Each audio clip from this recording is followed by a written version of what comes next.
Chapter 624. What should we do?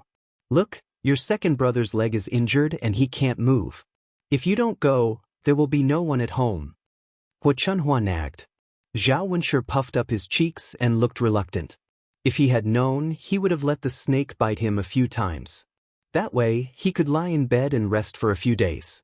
Ah, Tianyu's father, why is your leg so swollen? Li Chuang pointed at Zhao Wenshui's leg. Yeah, it wasn't this big just now. And it's getting more and more painful. Zhao Wenshui curled his lips and looked worried. Is he poisoned? Li Chuang guessed. Poisoned? As soon as he heard this word, Zhao Wenshui immediately panicked. If he was poisoned, would he still be alive? Otherwise, why is it so swollen? Zhao Wenshui was frightened. What should I do? Hurry up and call Dr. Sun over for me. I don't want to die. Zhao Wenshui's cries were so miserable that the rest of old Zhao's family started to worry. Didn't you say that it's not poisonous? Second brother, so this snake can't be eaten? Zhao Xinhui pointed at the snake on the ground and looked very disappointed. The snake that Zhao Yun caught today was not poisonous, so it could be eaten. How could a poisonous snake be eaten? Although he wanted to eat it, he didn't want to lose his life. I guess it can't be eaten. Xianxia sighed. Zhao Wenshui continued to cry. Mother, can you not say that it can't be eaten? What should I do with my leg? Am I going to die soon? Mother, if I die, you'll be sending your child away. Sob, sob, sob. Only then did Xianxia realize that Zhao Wenshui might have been poisoned. She ordered Zhao Wenshi, Boss, hurry up and call Dr. Sun over. Mother, I don't want to die. I'm so young. What if I die? Zhao Wenshui cried like a child. Xianxia looked at her son and could only sigh. Didn't I call the doctor for you? Why are you still crying? Mother, I'm scared. Whoa, Li Chuang also began to cry. Tianyu's father, you have to hold on. Tianyu is still young. He can't do without you. Dad, nothing can happen to you. Zhao Jinger looked at her cheap dad and wiped the tears from the corners of her eyes with a handkerchief. Zhao Wenhua and Liang Jinxiao frowned. They were worried about Zhao Wenshui. For a moment, there was a burst of crying in the courtyard of old Zhao's house. Zhao Yun was really upset when she heard it. She had a better understanding of these weirdos in old Zhao's family. Don't cry. It's not a big deal. It's just a water snake. Is there a need to call a doctor? Everyone is making a fuss. Zhao Yun said to the people in the courtyard. Zhao Wenshui immediately stopped crying when he heard it. He looked at Zhao Yun and asked, You said it's okay. Is it really okay? This snake is not poisonous? It's poisonous, but it's not very toxic. There's no need to treat it. It will be fine in 2 days. Zhao Wenshui believed Zhao Yun's words. During this period of time, they had seen Zhao Yun's ability and knew much more than they did. Since Zhao Yun said it was okay, it must be okay. Zhao Wenshui breathed a sigh of relief. That's good. That's good. I feel that my foot doesn't hurt as much. Zhao Yun saw that her second uncle was also a coward.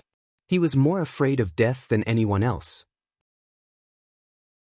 Chapter 625. He was lucky this time because it was a water snake. If it was a venomous snake, he would have been dead by now. Can this snake still be eaten?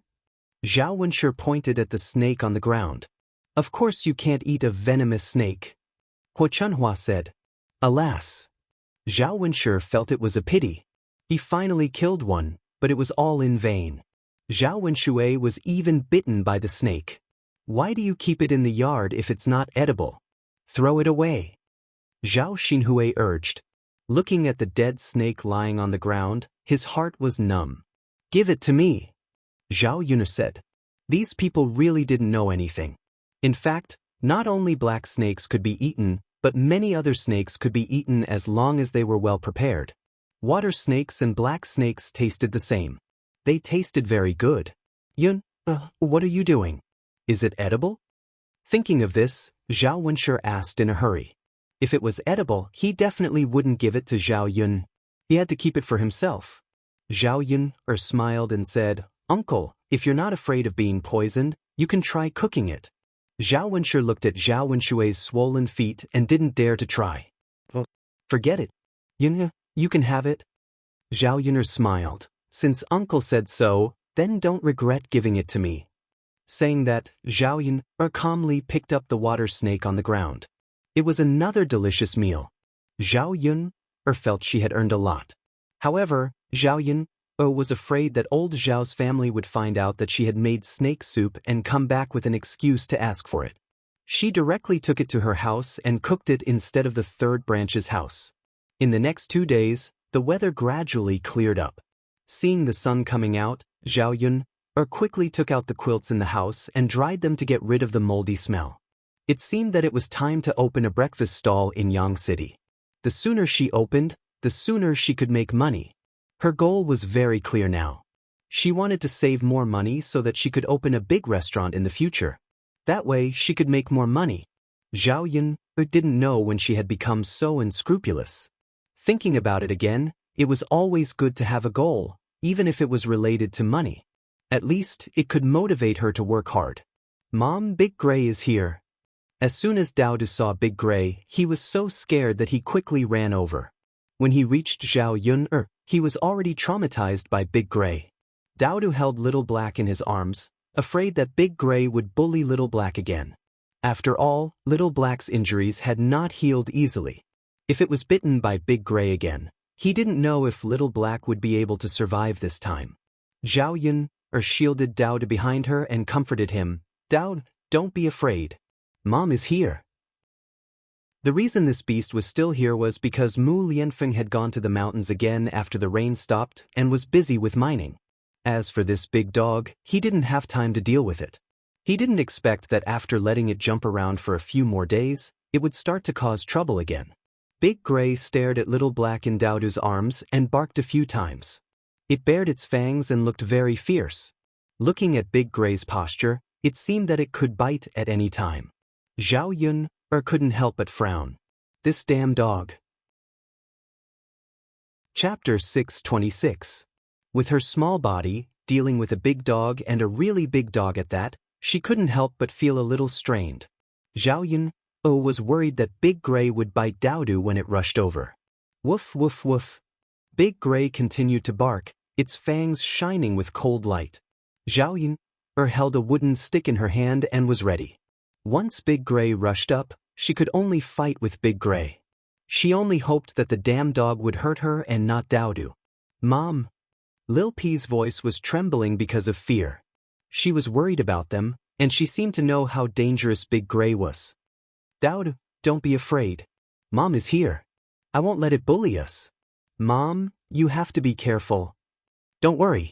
Mom will protect Daodu. Big Gray's eyes became a little fierce, and it slowly approached Zhao Yun.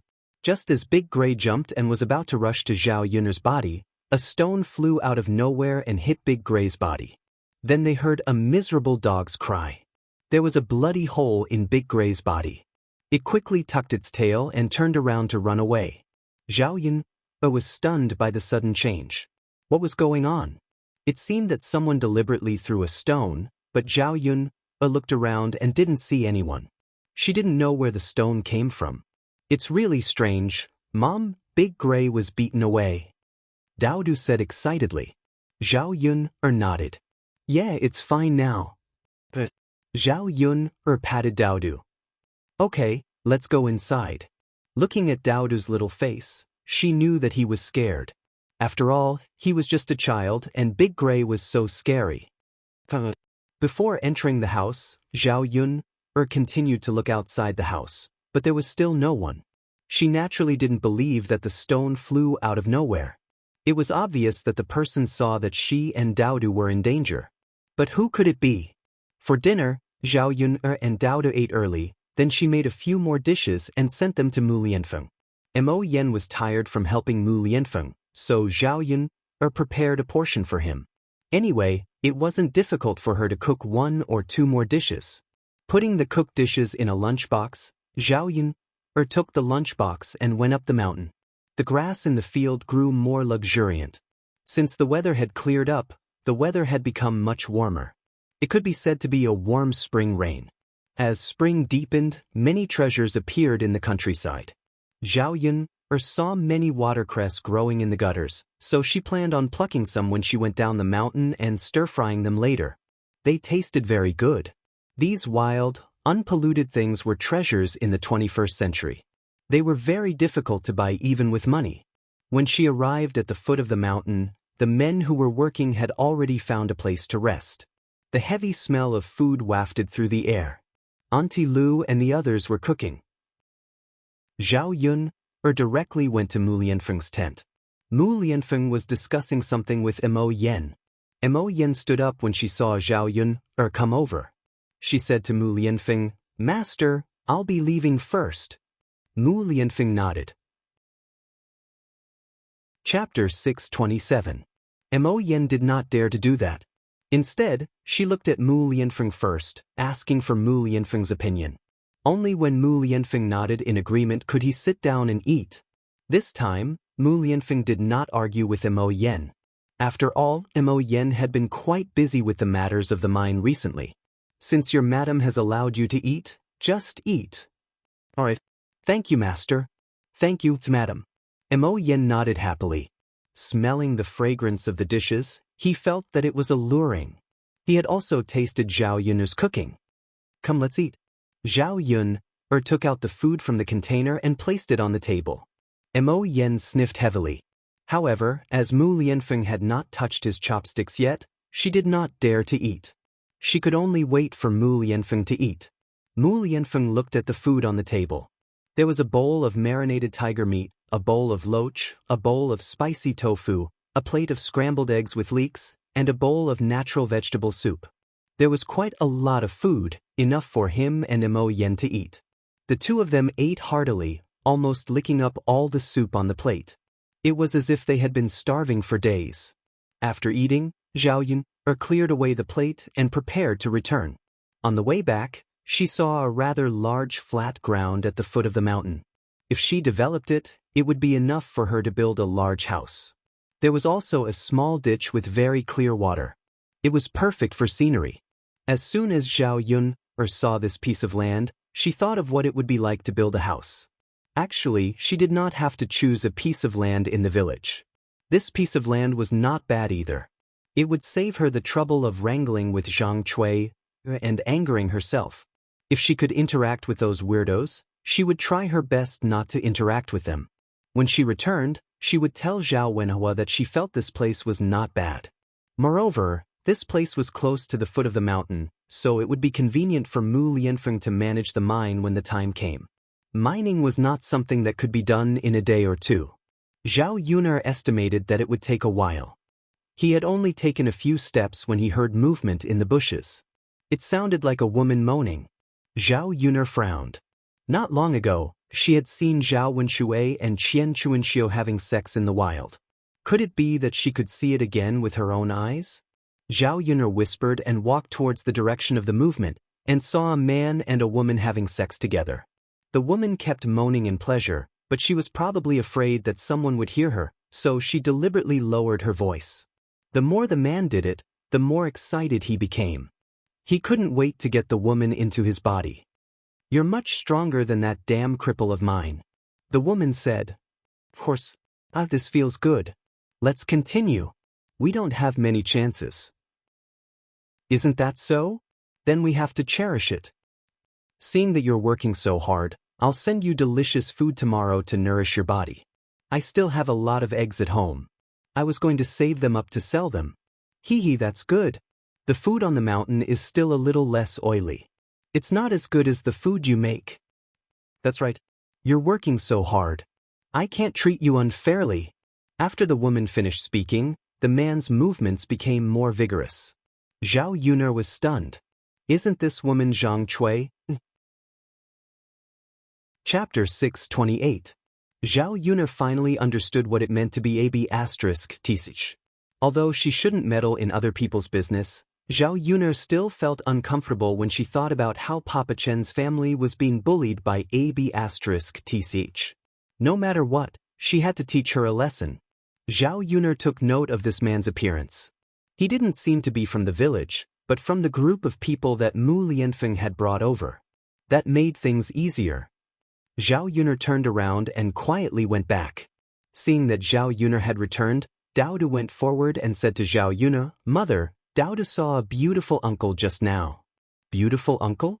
Zhao Yuner looked puzzled. She didn't know what Daodu was talking about. Daodu nodded heavily and explained.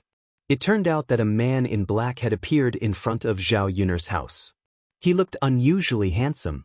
Daodu didn't know if he was a good person or a bad person, so he only saw the man through the crack in the door and didn't go out. The man stayed for a while and then left. After hearing Daodu's story, Zhao Yuner guessed that this person had helped her chase Big Gray away. In addition to Daodu's description, this person couldn't be Yili, right? Could this man be so capable that he could find her here? But why did he come to her? Did he see that she hadn't been to town for a long time? Zhao Yuner shook her head. It was better not to think about these things. When she went to set up her stall, she could just ask Yili. Daodu tugged on her sleeve. "Mother, that beautiful uncle is so powerful.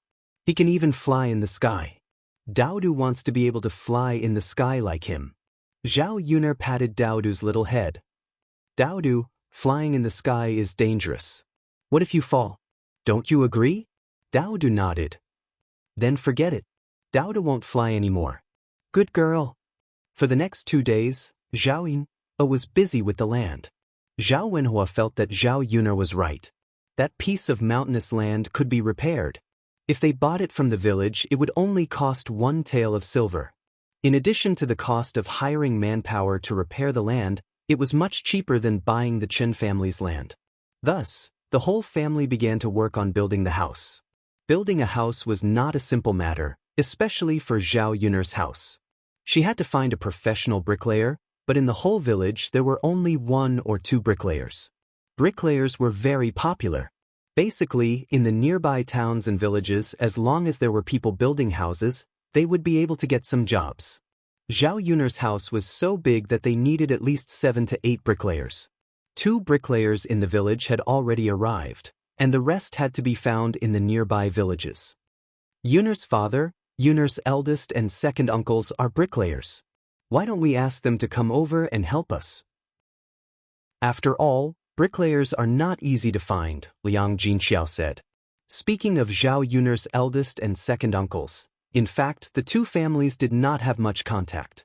The Liang family disliked Liang Jinxiao because old Zhao's family did not like old Zhao's family. In fact, they looked down on old Zhao's family. In addition, the Liang family was wealthier than old Zhao's family.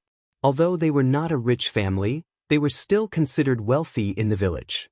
Previously, old Zhao's family was having a hard time, so Hua Chunhua asked Liang Jinxiao to borrow food from the Liang family. After borrowing twice, the Liang family inevitably had more opinions about old Zhao's family. They even had prejudice against Liang Jinxiao's younger sister. Chapter 629. Zhao Wenhua frowned and seemed a little worried. Yuner's mother, will Yuner's eldest uncle and second uncle come to help us? Why not? They've already accepted the job, so they should accept the job for our family too, right? When the time comes, we'll just have to pay them the salary they deserve. Don't you think so?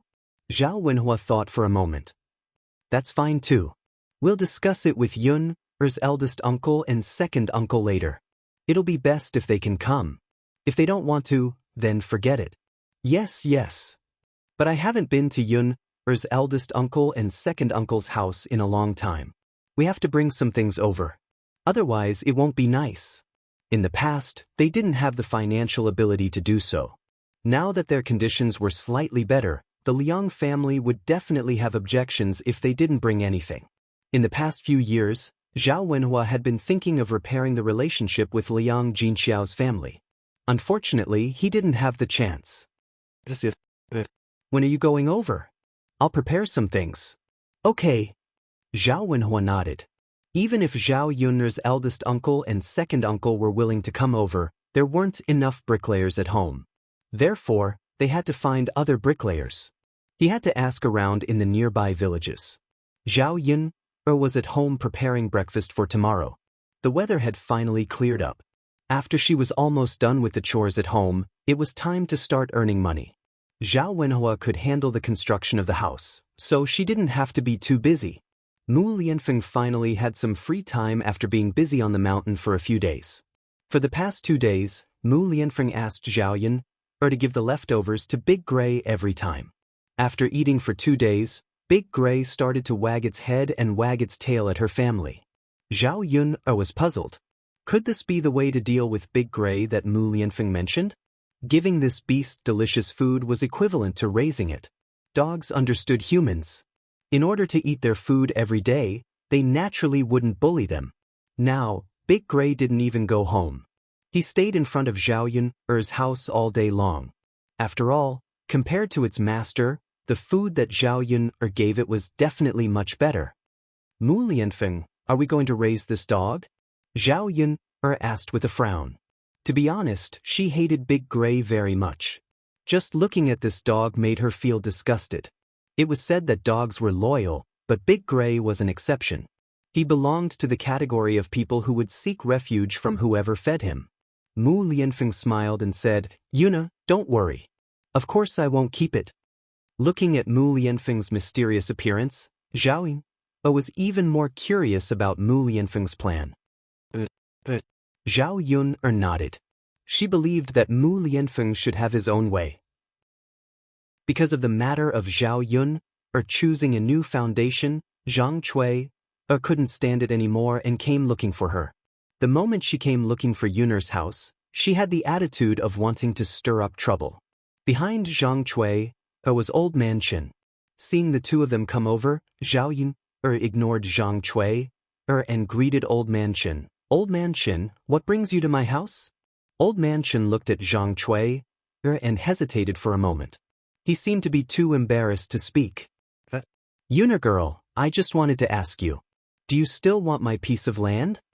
Zhao Yun shook her head. Old Man Qin, your price is too high. Even if I want to buy it, I can't afford it. We can discuss the price again. Chapter 630. This. Old Man Qin carefully looked at Zhang Cui. Zhao Yun already said so, which meant that she didn't want to buy it and didn't need it. What else could he say? He couldn't force her to buy it. Zhao Yun, didn't you agree with my father? I'll sell it to you for 2 taels of silver. Why are you going back on your word now? Zhang Cui jumped out and criticized her unhappily. Zhao Yun was baffled. What's going on? This Zhang Cui's ability to distort right and wrong was unparalleled.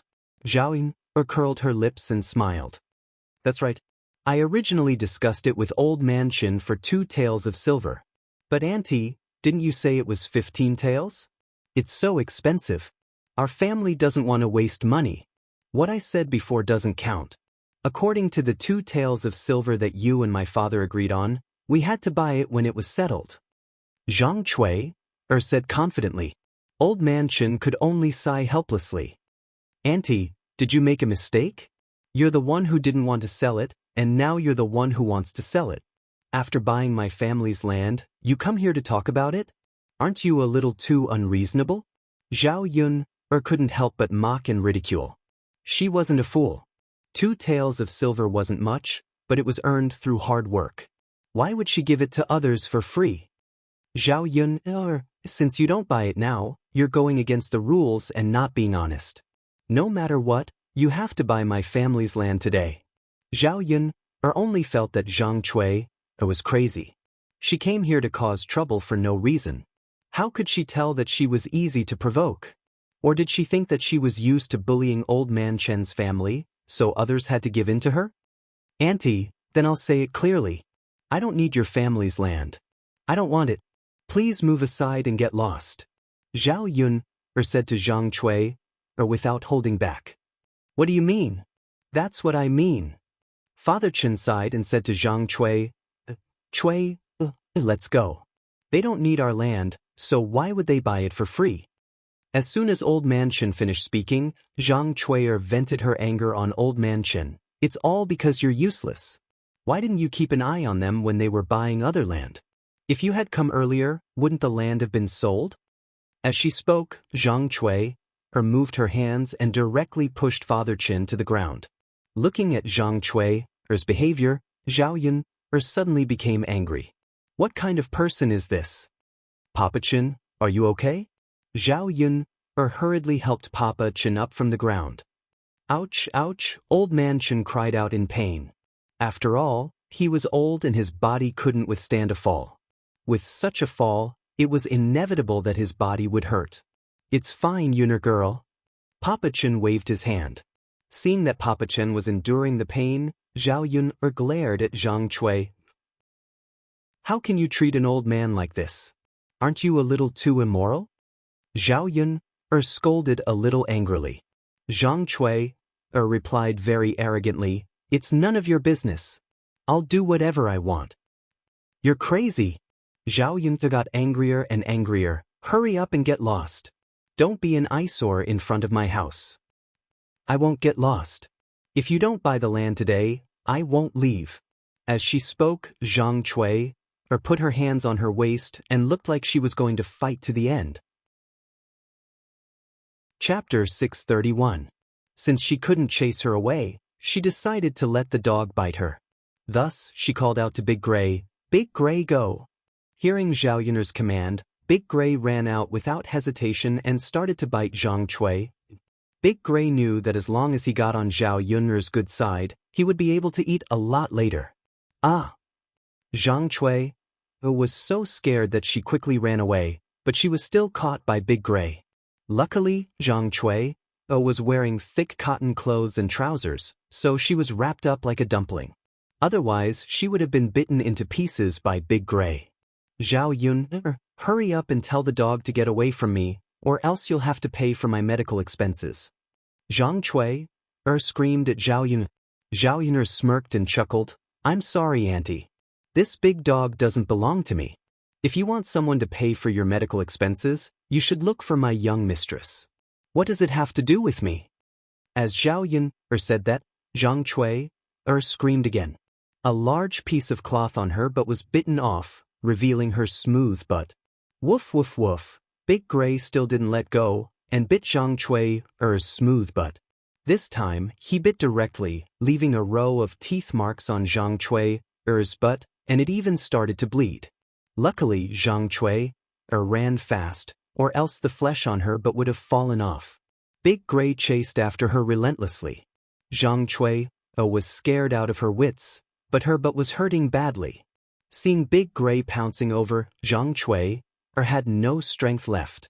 She glanced at the tree in front of Zhao Yun's house, and used the last of her strength to slip up the tree. No matter how strong Big Gray was, he didn't know how to climb trees. He could only guard under the tree and bark non-stop. Zhang Cui patted her chest in shock, and shouted at Zhao Yun who was under the tree, Zhao Yun, hurry up and tell this damn dog to get out of my way. Zhao Yun smirked and couldn't help but smile. She didn't expect Big Gray to have such a function. It seemed like the food she fed him for the past 2 days wasn't for nothing. Now, he could help her deal with weirdos. Andy, you're wrong. The dog doesn't belong to me. How can it do whatever I tell it to do? You have to look for my young mistress. The dog listens to her. Zhang Cui was now on the tree and could not come down. How could she go and find Madame Hu? I don't care. Zhao Yun, I'm telling you, I'm not done with you today. Zhao Yun's mouth evoked a sarcastic smile. It's not my dog. Why is it not over with me? If it bites you, you should settle the score with its owner. If not, you should bite it too. What's the point of dragging me into this? Zhang Cui glared at Zhao Yun angrily. What should he do now? Big Gray wouldn't let her go. She couldn't come down from the tree, and she couldn't find trouble with Zhao Yun. She knew in her heart that it wasn't Zhao Yun's dog. Even if she wanted Zhao Yun to compensate, she couldn't. If she went to reason with Li Zheng would definitely stand on Zhao Yun's side. Woof woof woof, Big Gray continued to bark at the tree. Mulan, who was in the house, couldn't help but cover her mouth and laugh. Looking at Zhang Cui's arrogant appearance, she was now on the tree. The commotion in front of Zhao Yun's house attracted many villagers to watch. Seeing Zhang Cui being chased to the tree by the dog, with half of her butt exposed, they laughed even harder. After all, she was a woman. It was very embarrassing for her but to be seen by others. At this time, Zhang Cui became the laughing stock of the villagers. She was being talked about. Chapter 632. Crippled Chen is lucky to be able to marry a woman with such a big butt. What's the use of having a big butt? The women in the village with small butts were not convinced. She still can't give birth to a son. Not only can she not give birth to a son, she can't even lay an egg. I don't know if it's Zhang Cui's problem or Crippled Chen's. Who knows? Maybe both of them have problems. The onlookers were not afraid of making a big deal out of it and kept laughing. Zhang Cui's face turned red. Since there was nothing to cover her but, Zhang Cui gritted her teeth and scolded the people under the tree. Who dares to look at my butt? Wait until I come down from the tree and gouge out your eyeballs. Yo, sister-in-law Cui is angry. Everyone don't look. It's embarrassing. Anyone would be embarrassed. That's not what we want to see. Her pants are torn so big. Who can't see her big white butt? Interesting. This is the first time I see a person being chased to a tree by a dog. Her butt was even bitten. The people below were chatting happily. Zhang Cui was so angry that she was about to spit fire. How embarrassing. How could she continue to stay in the village after this? Zhang Cui was angry at old man Chen below. Damn old man, don't you know how to chase the dog away? Otherwise, how can I come down? Old man Chen finally reacted. With a bitter face, he said, Cui, such a big dog. I can't chase it away. If you can't chase it away, why don't you call someone? Whose dog is yours? Old man Chen quickly replied, Okay. Cui, wait here. I'll go call someone. After all, Zhang Cui was his daughter-in-law. Today's incident was also a disgrace to the Chen family. Looking at old man Chen's old body hurriedly running out, Zhao Yin felt a burst of sympathy. The Chen family treated Zhang Cui so well that she was speechless. But this bitch was too heartless. Not only did she have a bad attitude towards the Chen family, she even had an affair. This kind of weird existence really dirted people's eyes. Zhao Yuna watched the show with great interest. Zhang Cui's embarrassment today was just the beginning. Zhao Yun would definitely find out about her affair. Before long, Zhao Yun's eldest grandmother, Madame Hu, was called over by Father Chen. She saw Big Gray yelling at Zhang Cui and even biting her butt. Madame Hu screamed in her heart that it was over. Since they were from the same village, Hu sure had some understanding of Zhang Cui. She was an unreasonable shrew. If he provoked her, he would get himself into trouble. Madam Hu, you old hag. Hurry up and get rid of your dog. Zhang Cui shouted angrily at Madam Hu. Woman, why you like this? I came to save you with good intentions, but you're scolding me. Hu Shi also replied with some displeasure. Who else can I scold if not you? You should be glad that I didn't scold your 18 generations of ancestors as well. You raised a mad dog that randomly bites people. Zhang Cui said angrily. Can you still be reasonable? My family's Big Gray doesn't randomly bite people. You must have provoked him first. Besides, a beast is a beast, not a human. How can I control who it bites? Madam Hu looked at Zhang Cui on the tree and suddenly didn't want to save her. Chapter 633. Who's being unreasonable? Your family's mad dog bit someone, and you're still in the right? You damned woman, if you keep scolding me, I'm leaving. You can just stay in the tree. Madam Hu said angrily. Although her family's Big Gray was wrong to bite Zhang Cui shouldn't have such an attitude. Old man Chen hurriedly said, Sister-in-law, don't be angry. Only you can save Cui. Also, your family's Big Gray is really scary. If he really doesn't let go of Cui, he might bite Cui to death.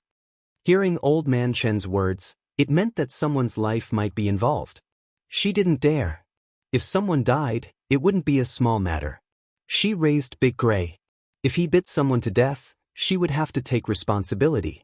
At that time, she might even have to go to jail. Thinking of this, Madame Hu was a little scared. Zhang Cui continued to scold from the tree, "If you don't get rid of your damn dog today, I'll come down and fight you with a kitchen knife."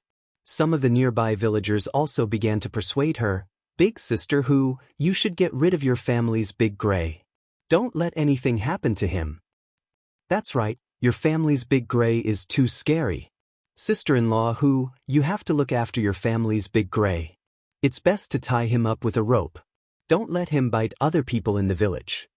One by one, they began to speak. They were afraid that they would become the next Zhang Cui. If they were also caught and bitten by Big Gray, what would Madame Hu do if she didn't care? Madame Hu sighed, "All right then." As she spoke, she walked over to Big Gray and shouted, "All right, Big Gray, come home with me." Big Gray glanced at Madame Hu and then looked at Zhao Yun, who was standing not far away. It seemed to be asking for Zhao Yun's opinion. If Zhao Yun didn't let him leave, he would continue to guard her. Zhao Yun didn't respond, so Big Gray ignored Madame Hu. Madame Hu felt strange. How come Big Gray didn't even listen to her? "Let's go, Big Gray, come back with me." As Madame Hu spoke, she pulled the iron collar around Big Gray's neck and prepared to drag him away. Unfortunately, she sadly discovered that Big Gray didn't want to leave at all. No matter how hard Madame Hu tried to pull him, he wouldn't budge. "Big Gray, what's wrong with you? Hurry and go back." Madame Hu scolded Big Gray. She was usually very obedient, but today she actually didn't listen to her. "Woof, woof, woof," Big Gray barked at Madame Hu. "Damn dog, it's fine if you don't listen to me, but you actually dare to bark at me. Who raised you?" As Madame Hu spoke, she kicked Big Gray a few times as she continued to drag him away. Big Gray whimpered in pain, but he didn't move. Madame Hu immediately became angry. "Dead dog, do you think that this old woman can't deal with you? Hurry up and leave." Madame Hu continued to kick Big Gray's butt. These two kicks were not polite at all, causing Big Gray to jump up in pain. Madame Hu's behavior also angered Big Gray. Big Gray crazily barked at Madame Hu. You're rebelling, you damn dog." As Madame Hu spoke, she picked up a stone on the ground and threw it at Big Gray. Madame Hu was certain that Big Gray would bark, but he definitely wouldn't bite her. There were many people who raised dogs in the village, but she had never seen a family's dog bite its owner. Chapter 634. Woof woof woof, damn dog. I'll pull out your teeth later. You're getting bolder and bolder. Big Gray seemed to understand Madame Hu's words. This time, he rushed towards Madame Hu and pounced on her. Everyone was at a loss of what to do with the sudden turn of events. How could this Big Gray dog bite its master? Woof woof woof, Big Gray bit down on Madame Hu's arm. Then, they heard Madame Hu's pitiful cry. "Hey, why is Big Gray like this?" It said that dogs are loyal to their owners. I've never seen a dog bite its owner. It looks like her family's dog is a mad dog. It's different from other dogs. "Hey, what a pity. What do we do now?" Big Gray caught Aunt Hu and bit her. "What else can we do? We don't dare to go up. It's crazy. If we stop it, it'll definitely bite us too." "Hey," the villagers discussed for a while. Although they sympathized with Madame Hu, none of them dared to go up and help her. Big Gray's ferocity was too terrifying. "Ah, my heavens, what kind of sin have I committed to raise such a beast?" Madame Hu began to cry and wail. While crying, she quickly shook off Big Gray. If she didn't run, she would be bitten to death. The flesh on his arm had been bitten off, and blood was still dripping from the wound. Although her arm hurt, she didn't pay much attention to it because she was hiding from Big Gray.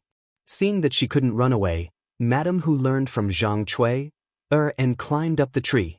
"Cui, quickly pull me up. Let me go up too." Zhang Cui hesitated for a moment. She didn't want to pull Madame Hu up, but seeing Big Gray in front of Madame Hu, she thought that Madame Hu was angry with Big Gray because of her, so she pulled Madame Hu up. The two of them ran up the tree together. Both of them were very miserable. One was bitten on the hand, the other on the butt. Big Gray was still standing under the tree and barking nonstop. Fortunately, dogs don't know how to climb trees. Otherwise, they would definitely rush up the tree and bite the two of them down. Madame Hu patted her chest. It scared me to death. This damn dog wants to bite me to death. Auntie Hu, why didn't you tie up your mad dog properly? Why did you let it out? Look at the wound on my butt. You've really embarrassed me today. Madame Hu curled her lips. Wasn't it fine before? Who knew what had gotten into it today? Look at me, didn't I get bitten too? I lost a piece of flesh, it hurts so much. Zhang Cui looked at Madame Hu's injuries. Madame Hu's injuries were more serious than hers. I don't care. The dog belongs to your family. I don't care if it bit me, but you have to give me the medical fees and the money to nurse my body back to health. Otherwise, I'll go to Li Zheng's place and make a scene. Isn't that reasonable? Cui my dog has gone crazy. What can I do? You must have provoked it. This kind of thing can't happen to our family. Why didn't the others bite you? Madame Hu acted as if she was trying to shirk responsibility. Zhang Cui immediately became angry. What do you mean by that? Do you still have a reason for your dog to bite someone? Besides, I didn't provoke your dog. Who knows why it came over to bite me? You didn't provoke it, who knows? Madame Hu snorted. Chapter 635. You woman, if I had known this would happen, I wouldn't have saved you.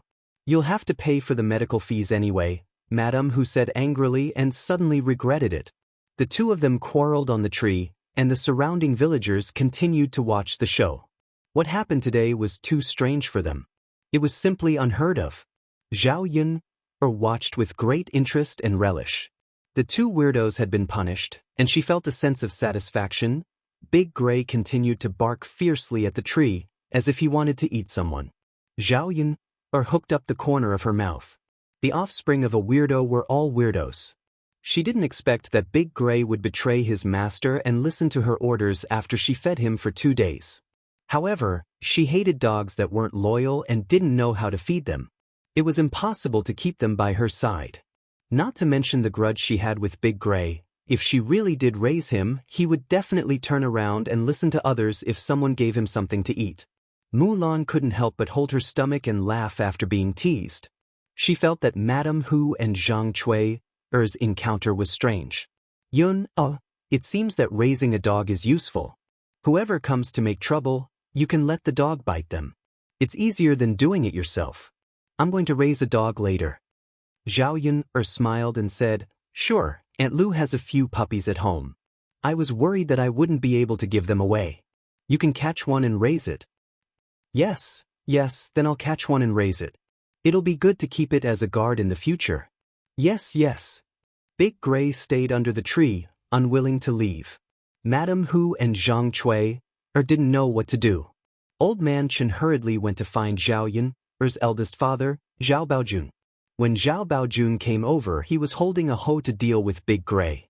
After hearing Old Man Chen's explanation, he didn't dare to provoke Big Gray too much. The hoe in his hand was his self-defense tool. After Zhao Baojun came, he aimed the hoe at Big Gray. Big Gray was very smart. He knew that he couldn't beat Zhao Baojun. When Zhao Baojun rushed over, he quickly ran away. Madame Hu cursed at Big Gray's back as he ran away. You damn dog, don't come back if you have the guts. If you come back, I'll kill you and make dog stew. Woof woof woof. Big Gray barked a few times, and then disappeared. Only then did Madame Hu and Zhang Cui dare to come down from the tree. Ouch, it hurts so much. Madame Hu complained. He was already so old and had lost a piece of flesh. How could he withstand such torment? Zhang Cui's injuries were not light. Her buttocks hurt terribly, but she did not dare to rub them. Thicest. When Cripple Chen heard the news, he limped and rushed over. Teet asked Cui. Are you all right? Teet, this halves. Teet, why did you only come now? Lame Chen immediately apologized. Cui, I heard the news and immediately rushed over. I didn't do it on purpose. All right, Cui, let's go back. We still have to ask a doctor to take a look at your wound. Old Man Chen sighed. The surrounding villagers started to tease. Lame Chen, it's not easy to see a doctor for your wife's wound. Won't other men see her white and big butt? Chapter 636. No man would want his wife's but to be seen by others. And in front of so many people, by other men, it's fine. Didn't we all see it? There are quite a few men here. We saw it from afar. It's fine. When the doctor sees the wound, he will look at it carefully. When applying medicine, he has to touch it with his hands. The situation is different. That seems to be true. When Cripple Chen heard this, he felt uncomfortable. He felt that what the villagers said made sense. It could only be said that Zhang Chui's wound was not good. It just had to be bitten on the butt. If it had been bitten elsewhere, it would have been easy to deal with, Zhang Chui retorted angrily. You people, it's easy for you to say that. Do I want to be seen by others? If this dog's bite is not treated, let me tell you, even if I die, I will turn into a malicious spirit and drag all of you down with me. Zhang Chui's words were scary. Coupled with her fierce gaze, the surrounding villagers quickly shut their mouths and did not dare to speak. The villagers also had their own taboos and believed in ghosts and gods. They were really afraid that Zhang Chui would come looking for them after she turned into a ghost. They just wanted to talk. They did not want to make a fuss about human lives. All right, Chui, let's go back quickly. Cripple Chen pulled Zhang Chui. No, wait. What's wrong, Chui? We have to make it clear to Mrs. Hu and the others. They have to pay for my medical expenses. Zhao Baojun frowned and said, My wife was bitten to save you.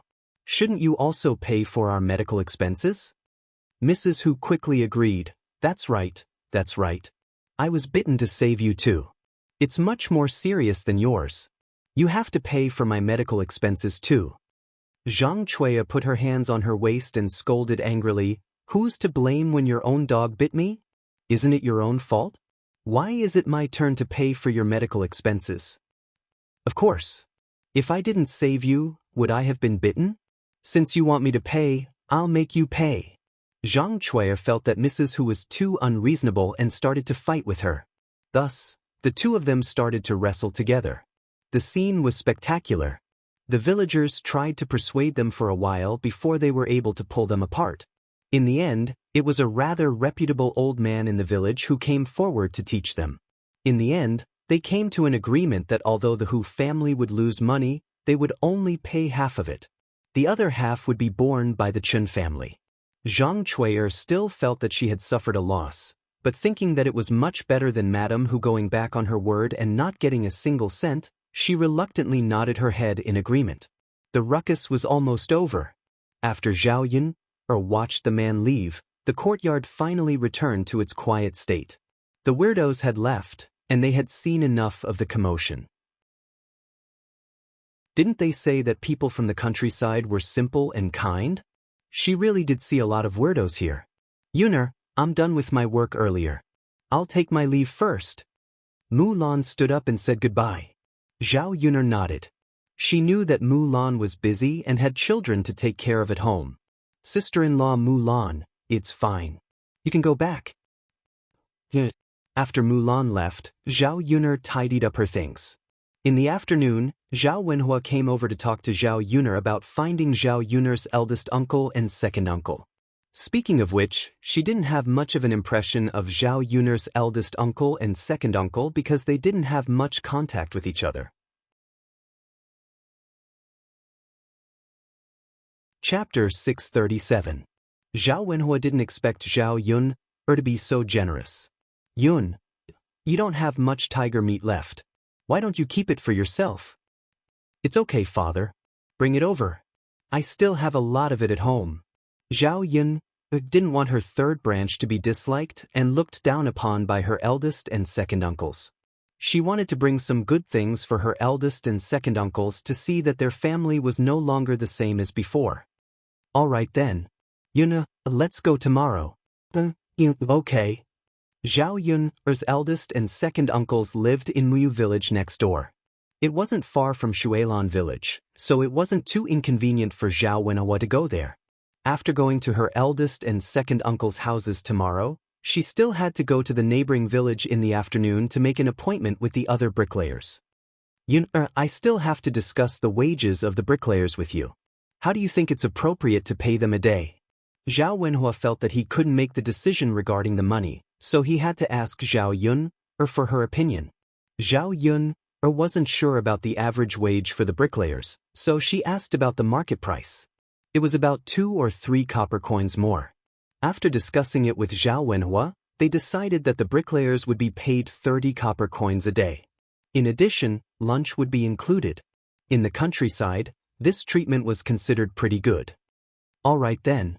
Yun, let's invite your eldest and second uncles tomorrow.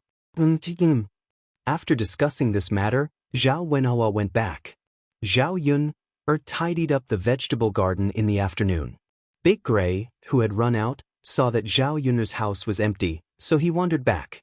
Big Gray walked over to Zhao Yun and Mu Lianfeng and shook his head and tail, looking like he was trying to please them. Mu Lianfeng's lips curled into a smile. He patted Big Gray's head a few times and said with a smile, "Good boy. You did well today. I'll give you something good to eat later." Big Gray understood Mu Lianfeng's words and became even more enthusiastic towards Mu Lianfeng. Zhao Yun looked at this despicable dog and hated it. She didn't know when Mu Lianfeng would deal with it. If he didn't, Little Black would probably be depressed. Because, in the past, Zhao Yun and Mu Lianfeng had fed Big Gray eat. Zhao Yun and Zhao Yun. Zhao Yun. Therefore, it was best to get rid of Big Gray as soon as possible. But Zhao Yun was curious, but Mu Lianfeng remained mysterious. He didn't tell Zhao Yun what method to use. For dinner, Zhao Yun made a few simple dishes. Mu Lianfeng took out a few sweet potatoes from the corner of Zhao Yun's house. These sweet potatoes were given by Aunt Lu. Aunt Lu had planted a lot of them last year. Country people didn't like to eat coarse grain, but Zhao Yun liked to eat them very much. These sweet potatoes could be placed in the stove and roasted with charcoal. The sweet potatoes roasted with this kind of wood were more fragrant and sweet than ordinary things. They were even more delicious than the sweet potatoes roasted with charcoal in the 21st century. In addition, they could be roasted and eaten. They could also be boiled with porridge. The sweet taste was sweet. Seeing Mu Lianfeng roasting the sweet potatoes, Zhao Yun smiled and said, "If others knew, they would say that you suffered at my place. Shi Yi actually started to eat coarse grain." "So what?" Mu Lianfeng curled his lips and said with a smile, "Besides, these sweet potatoes aren't for me. I'm going to give them to Big Gray later." "For Big Gray?" Chapter 638. The mysterious smile on the corner of Mu Lianfeng's mouth made Zhao Yun wonder what Mu Lianfeng was up to. Is it really necessary to be so nice to Big Gray? Zhao Yun asked with confusion. "Don't worry. You'll find out in a while." Zhao Yun sighed and said to Mu Lianfeng, "All right then." In fact, it was easy to deal with Big Gray. As long as Mu Lianfeng used a little bit of martial arts, he could directly stab Big Gray to death with a knife. Why did he have to do so many things now? Zhao Yun decided to listen to Mu Lianfeng's arrangement and began to prepare the meal. When the meal was ready, Mu Lianfeng buried the sweet potatoes in the fire in the stove. After they finished eating, Mu Lianfeng went to the kitchen and took out the sweet potatoes from the stove. At this time, the sweet potatoes were already roasted and emitted a strong fragrance. Attracted by the fragrance, Big Gray and Little Hay both ran to Mu Lianfeng, wanting to have a taste. Seeing Little Hay coming over, Big Gray squeaked at it twice. Little Hay was scared by Big Gray's fierce look and stepped back a few steps, whining with grievance. Big Gray continued to wag its tail at Mu Lianfeng proudly, as if it was saying that the sweet potatoes belonged to it alone and only it could eat them. "Woo woo woo." Little Hay whimpered a few times. In the past few days, because of Big Gray's existence, Little Hay had taken away all of Big Gray's attention. Daoist hurried forward, carried Little Hay, and comforted it. "Little Hay, don't cry. I'll take you to eat other delicious food." Saying that, Daoist carried Little Hay into the room. Zhao Yun stood beside Mu Lianfeng, wanting to see what Mu Lianfeng was doing. Mu Lianfeng put the roasted sweet potatoes into cold water and took them out after a few seconds. Then he threw them on the ground and asked Big Gray to eat them. Big Gray licked the sweet potatoes on the ground with its tongue. Seeing that they were cold, It couldn't wait to take a bite. Woo woo woo. Big Gray howled twice, then lay on the ground, struggling for a few times and stopped moving. Zhao Yun stared dumbfoundedly at the unforeseen event in front of her. She still didn't understand what had happened. What's going on? Zhao Yun asked after a few seconds. Big Gray is dead. Mu Lianfeng said calmly. Let's get rid of this evil dog. How? That's too unbelievable. Seeing Zhao Yun's puzzled face, Mu Lianfeng explained to Zhao Yun with a smile. Actually, the surface of the sweet potatoes was cold, but because they were soaked in cold water, the inside was hot. Humans can't eat such hot food, so dogs naturally can't eat it. That was to say, the dog was directly burned to death after eating the hot sweet potatoes. Even if he didn't directly stab it with a knife, he would suffer more pain. Thinking of that, Zhao Yun trembled. It was a horrible way to die. It was fine if Mu Lianfeng didn't make a move, but once he did, his methods were very cruel. Seeing that Zhao Yun didn't say anything, Mu Lianfeng asked, Yun, what's wrong with you? Zhao Yun shook her head and twitched the corner of her mouth. Nothing. I'm just wondering how you can be so smart to think of such a way.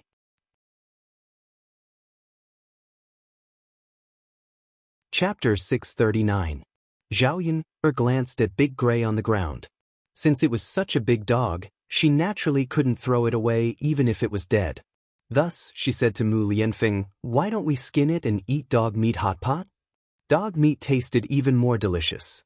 However, Zhao Yun felt that eating dog meat was too cruel in her previous life, so she only ate it once and didn't eat it again. However, it was undeniable that dog meat tasted very good.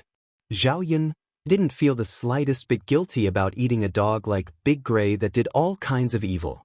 Mu Lianfeng nodded. Okay. Mu Lianfeng and Zhao Yun didn't know how to skin the dog, so they called Lu Lei over. When Lu Lei saw the situation at Zhao Yun's house, he was very puzzled. Zhao Yun didn't hide anything and told Lu Lei everything. Lu Lei asked worriedly, Yun, if you do this, will your young mistress come over and make trouble later? Lu Lei knew that Madame who was an unreasonable troublemaker and wasn't easy to deal with, so he was worried about Zhao Yun's situation. Zhao Yun smiled and said, It's okay, Brother Lei. After you skin it, who can prove that it's his dog, don't you think so? Right now, my young mistress probably hates this dog to death. As for me, I'm now getting rid of a pest for our village. What if it bites someone again? Lu Lei had also heard about Big Gray biting someone today. For a vicious dog like Big Gray, it was indeed better to get rid of it as soon as possible. Okay then, let's skin it and eat it. Lu Lei very neatly peeled the dog fart and finished processing it. Big Gray had a lot of meat on his body. After processing it, he weighed it. It was a total of more than 50 kilograms. With so much dog meat, it was enough to eat for a while. Lu Lei helped to skin it, so Zhao Yun gave Lu Lei a hind leg. He was only one person, so it was completely enough for him to eat. As for the rest, Zhao Yun kept them for herself. She would have to distribute them later. Zhao Yun was going to give one front leg to Mulan and the other leg to Aunt Lu. She was going to keep one for herself. As for the middle leg, she was going to give some to the third branch. With this distribution, there weren't many dogs left. Zhao Yun had never cooked dog meat before, so she didn't know how to cook dog meat. She could only cook it according to the method of cooking beef. The taste should not be too bad. Yun, if there's nothing else, I'm going back. Lu Lei said. When Zhao Yun and Mu Lianfeng were together, he was like a light bulb in front of them. Brother Lei Zi, be careful on your way back. Lu Lei nodded and left with his lackey. When he reached home, Lu Lei heard some noises in the house. Lu Lei thought that a thief had broken into his house, so he hurriedly yelled into the house, Who is it? A girl's voice came from inside the house. Brother Lu, it's me. It was Xiao Hong. Lu Lei frowned, and when he saw Xiao Hong coming over, he asked, Xiao Hong, why are you here? Xiao Hong smiled and said, Brother Lu, I'm here to give you a pair of shoes. I saw that there was a hole in the shoes on your feet, so I asked my mother to teach me how to make a pair of shoes for you these few days. Otherwise, you can't wear leather shoes, right? Lu Lei lowered his head and looked at his shoes. There was indeed a big hole, and his big toe was exposed. Chapter 640. This was the downside of not having a woman. Unlike the other people in the village, who had their wives by their side to take care of them, they didn't need to worry about these things. Xiao Hong continued, "Brother Lu, I came over and found that you weren't at home. Then I saw that your house was in a mess, so I helped you clean it up and waited for you to come back." Lu Lei looked at his house. It was indeed much cleaner and tidier. The floor was swept by Xiao Hong, the quilt on the bed was folded neatly, and the tables and chairs were wiped clean. As a man, he didn't know how to tidy up his house normally, so he always made the house a little messy. Now that the house was clean and tidy, it was much more comfortable to stay inside. At this moment, he suddenly thought that if he could have a wife, his house would be clean like this every day. In the future, there would be someone to do his laundry and cook for him, and there would also be someone to accompany him. Xiao Hong took out the shoes she made and handed them to Lu Lei. "Brother Lu, try them on and see if they fit. If they don't, I'll take them back and change them for you." Lu Lei looked at Xiao Hong blankly and felt a little embarrassed. "Brother Lu, try them on. It wasn't easy for me to make them for you. You won't reject them, right?" Lu Lei looked at Xiao Hong's worried gaze and couldn't bear to reject Xiao Hong, so he took them and tried them on. He didn't know how Xiao Hong knew the size of his feet, but they fit perfectly. Fortunately, there's no need to change them. "Brother Lu, just wear them like this. If you need them in the future, let me know and I'll make them for you." Lu Lei responded, "Thank you, Xiao Hong." Xiao Hong smiled slightly and said, "Brother Lu, you don't have to be so polite with me." Seeing that Xiao Hong made a pair of shoes for him, Lu Lei felt that he had to repay her with something. He couldn't accept Xiao Hong's favor for nothing and let her work hard for him. Thus, he took out a knife and cut half of the dog meat and gave it to Xiao Hong. "Xiao Hong, this is dog meat. It's best if you take it back with your father's wine." Xiao Hong didn't stand on ceremony and asked curiously, "Brother Lu, where did you get this dog meat?"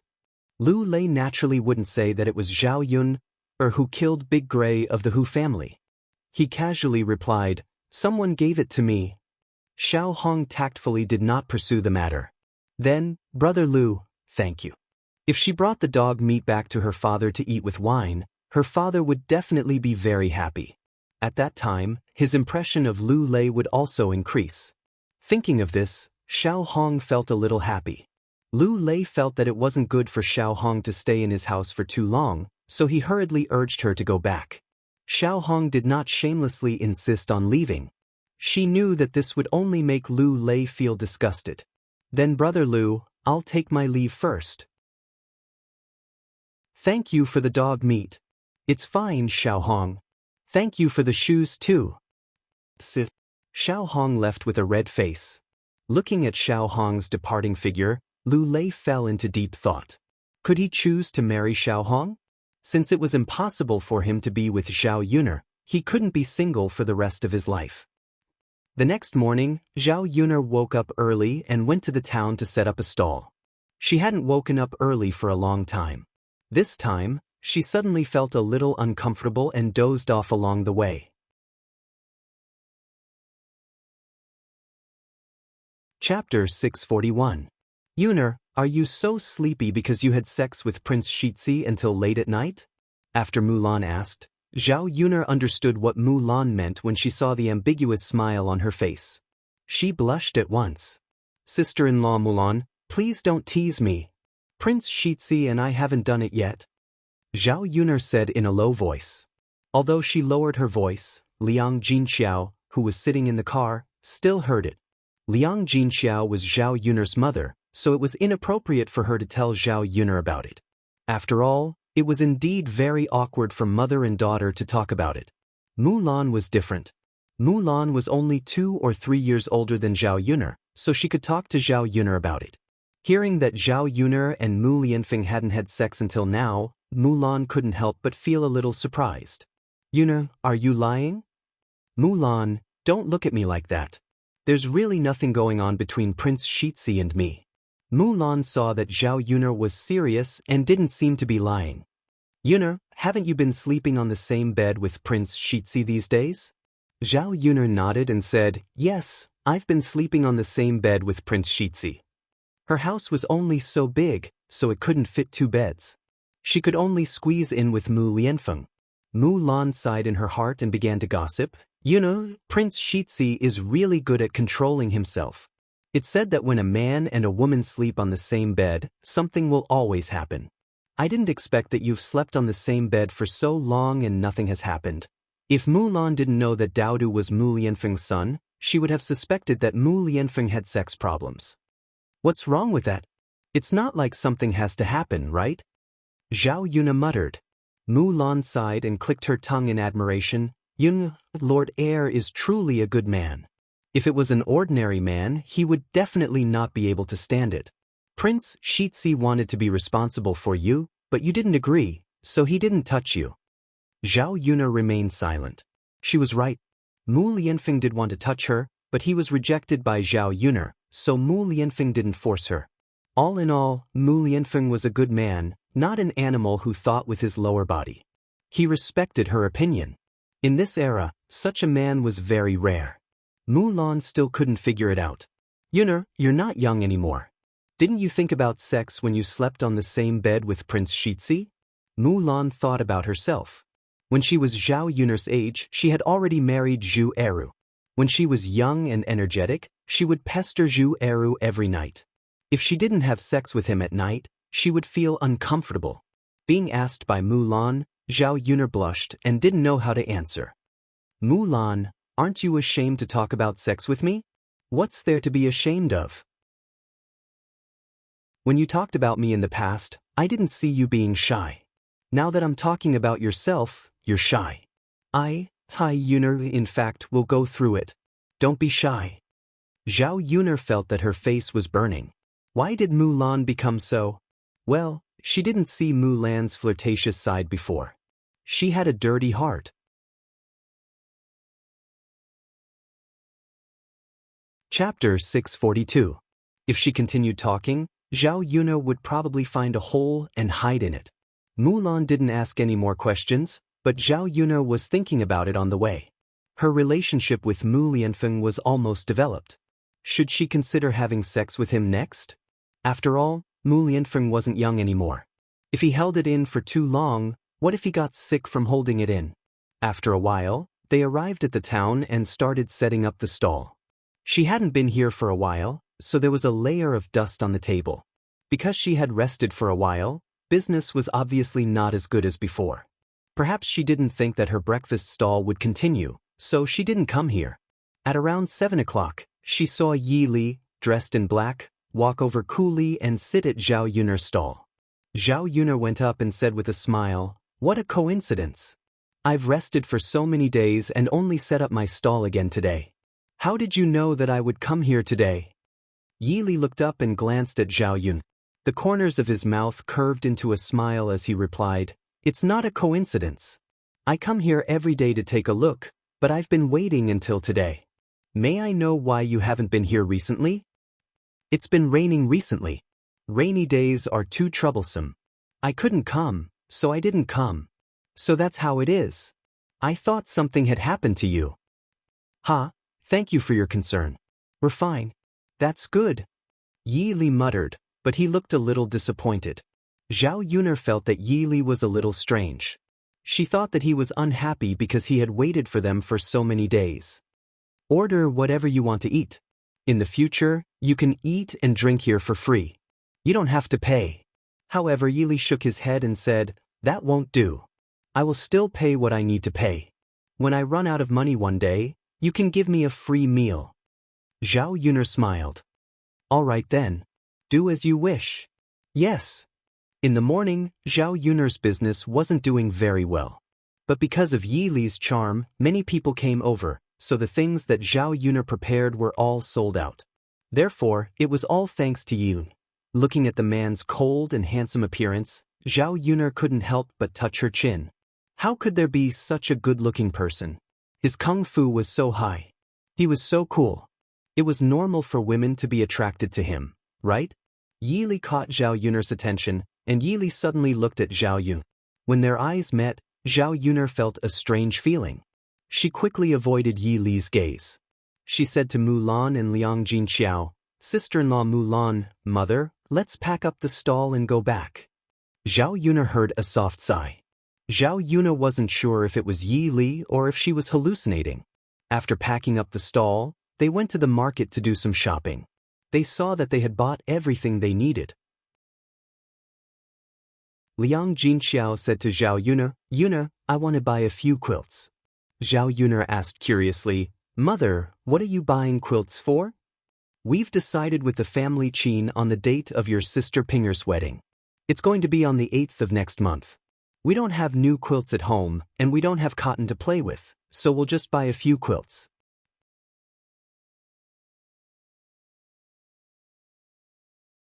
Chapter 643. Since Zhao Ping'er was getting married, the third branch of the family had to prepare blankets for Zhao Ping'er's wedding. It was already the 4th of March and the Qingming festival would arrive in a few days.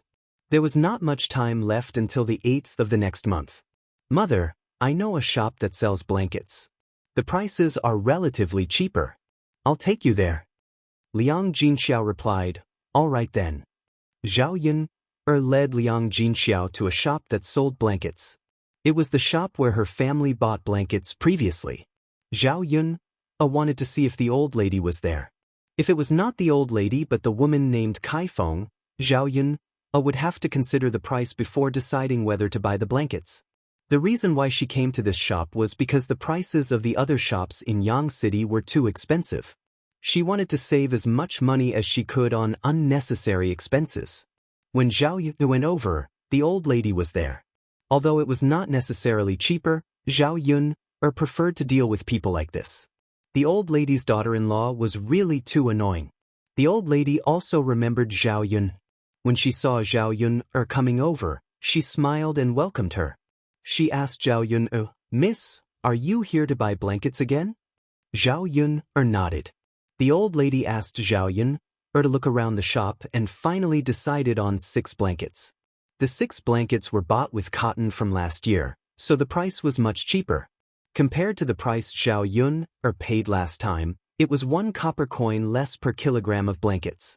After all, the weather was getting warmer and fewer people were buying blankets. If she accumulated the blankets in her hands and bought them again in winter, the cotton would be older and it would be difficult to sell them. The old lady was very happy that Zhao Yuner had bought so many blankets this time. After buying the blankets, she was about to go back when she saw 2 figures enter the shop. It was none other than Zhao Yuner's second aunt, Wu Zhenju, and her cousin, Liang Xingyue. Zhao Yuner's second aunt, Wu Zhenju, was in her 30s. Because the Liang family was not very poor, the women in the family ate well and did not need to work much. They took good care of themselves and looked much fairer and younger than Liang Jinxiao. Liang Xingyue was the daughter of Zhao Yuner's second aunt, Wu. She was 16 years old and beautiful. The girls in Liang Jinxiao's family were not ugly. After all, they had good genes. When she saw Wu Zhenju and Liang Xingyue, Liang Jinxiao's wife, "Why are you here? What a coincidence." Wu Zhenju glanced at Liang Jinxiao, who came forward, but did not show much enthusiasm. She only replied indifferently, "Hey, isn't this eldest sister?" When Liang Xingyue saw Liang Jinxiao, she simply ignored her and did not even greet her eldest aunt. Wu Zhenju and Liang Xingyue's attitude was because they thought that Liang Jinxiao's old Zhao family was not well received. Old Zhao's family was poorer than the Liang family, and Liang Jinxiao had borrowed food from her mother's family from time to time. Therefore, they looked down on Liang Jinxiao. The Liang family was very powerful and did not care about kinship.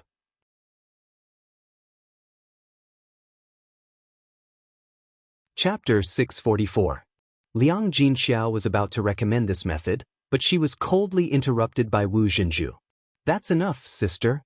You don't have to say any more. You're only buying these cheap things because your family is poor. My family isn't like yours. My family's youth has found a good marriage, and I don't want to let her use the quilt that I prepared for her dowry in a shabby manner." Wu Zhenju's tone sounded like she was proudly showing off, which made people feel very uncomfortable. Liang Xinyue raised her chin arrogantly and looked down on Liang Jinqiao. Zhao Yun'er's mouth twitched involuntarily. What was going on? What a weirdo. Looking at Wu Zhenju's tone and attitude, Zhao Yun'er felt that he was even more annoying than those people from old Zhao's family. Although some people from old Zhao's family were weirdos, they did not have such a high and mighty attitude. Thus, Zhao Yun'er tugged at Liang Jinqiao and said to Liang Jinqiao, "Mother, forget it. You're kind enough to introduce him, but he doesn't appreciate it. Why are you still talking so much?" Zhao Yun'er's words attracted Wu Zhenju's and Liang Xinyue's attention. Wu Zhenju stared at Zhao Yun'er, and then the corner of her mouth raised into a sarcastic smile. "Oh, isn't this my niece who got pregnant before marriage and lost the face of the family?" When Zhao Yun'er saw Wu Zhenju's face, she wanted to go up and slap her again. She wanted to see if she would continue talking nonsense. In the end, she controlled herself. She knew that if she really hit Wu Zhenju, it would be her parents who would be embarrassed. Thus, she endured it and decided to ignore this kind of person. Just as she was about to leave with Liang Jinqiao, Wu Zhenju's sarcastic words rang out again. "Tisk. What an uneducated person. Don't you know how to greet your second aunt? Eldest sister, it's because you haven't had a good upbringing. It's fine if you don't have any sense of shame, but now you don't even know how to be a person. What's the point of keeping such a daughter? If it were me, I would just throw him into the pond and drown him." Zhao Yun'er curled her lips and sneered, "Second aunt, I was raised by my mother. When did second aunt have the right to tell me what to do? You said that I didn't have any manners and didn't greet you. Your cousin, isn't she the same? Why does she know to greet my mother as an elder? Second aunt, I think you'd better discipline your own daughter before you talk about my mother." When Zhao Yun'er said this, Wu Zhenju didn't know how to refute. Liang Xinyue looked at Zhao Yun'er angrily. She actually said that she had no manners. Wu Zhenju looked at Zhao Yun'er in front of him and felt strange. In the past, this niece of his was very timid and cowardly. No matter what others said, she wouldn't reply. Now, she actually knew how to talk back. Wu Zhenju couldn't win against Zhao Yun'er, so he vented his anger on Liang Jinqiao. "Eldest sister, you really raised a good daughter. How can you talk to your elders like this? Do you still think I'm your second aunt?" Liang Jinqiao sighed secretly in her heart. Seeing Wu Zhenju's angry look, she didn't know what to say. In fact, she agreed with Zhao Yun'er in her heart, but she didn't want her relationship with Wu Zhenju to be too stiff. After all, Wu Zhenju was her second sister-in-law. She was a girl married out of the Liang family. She couldn't cut ties with the Liang family in the future.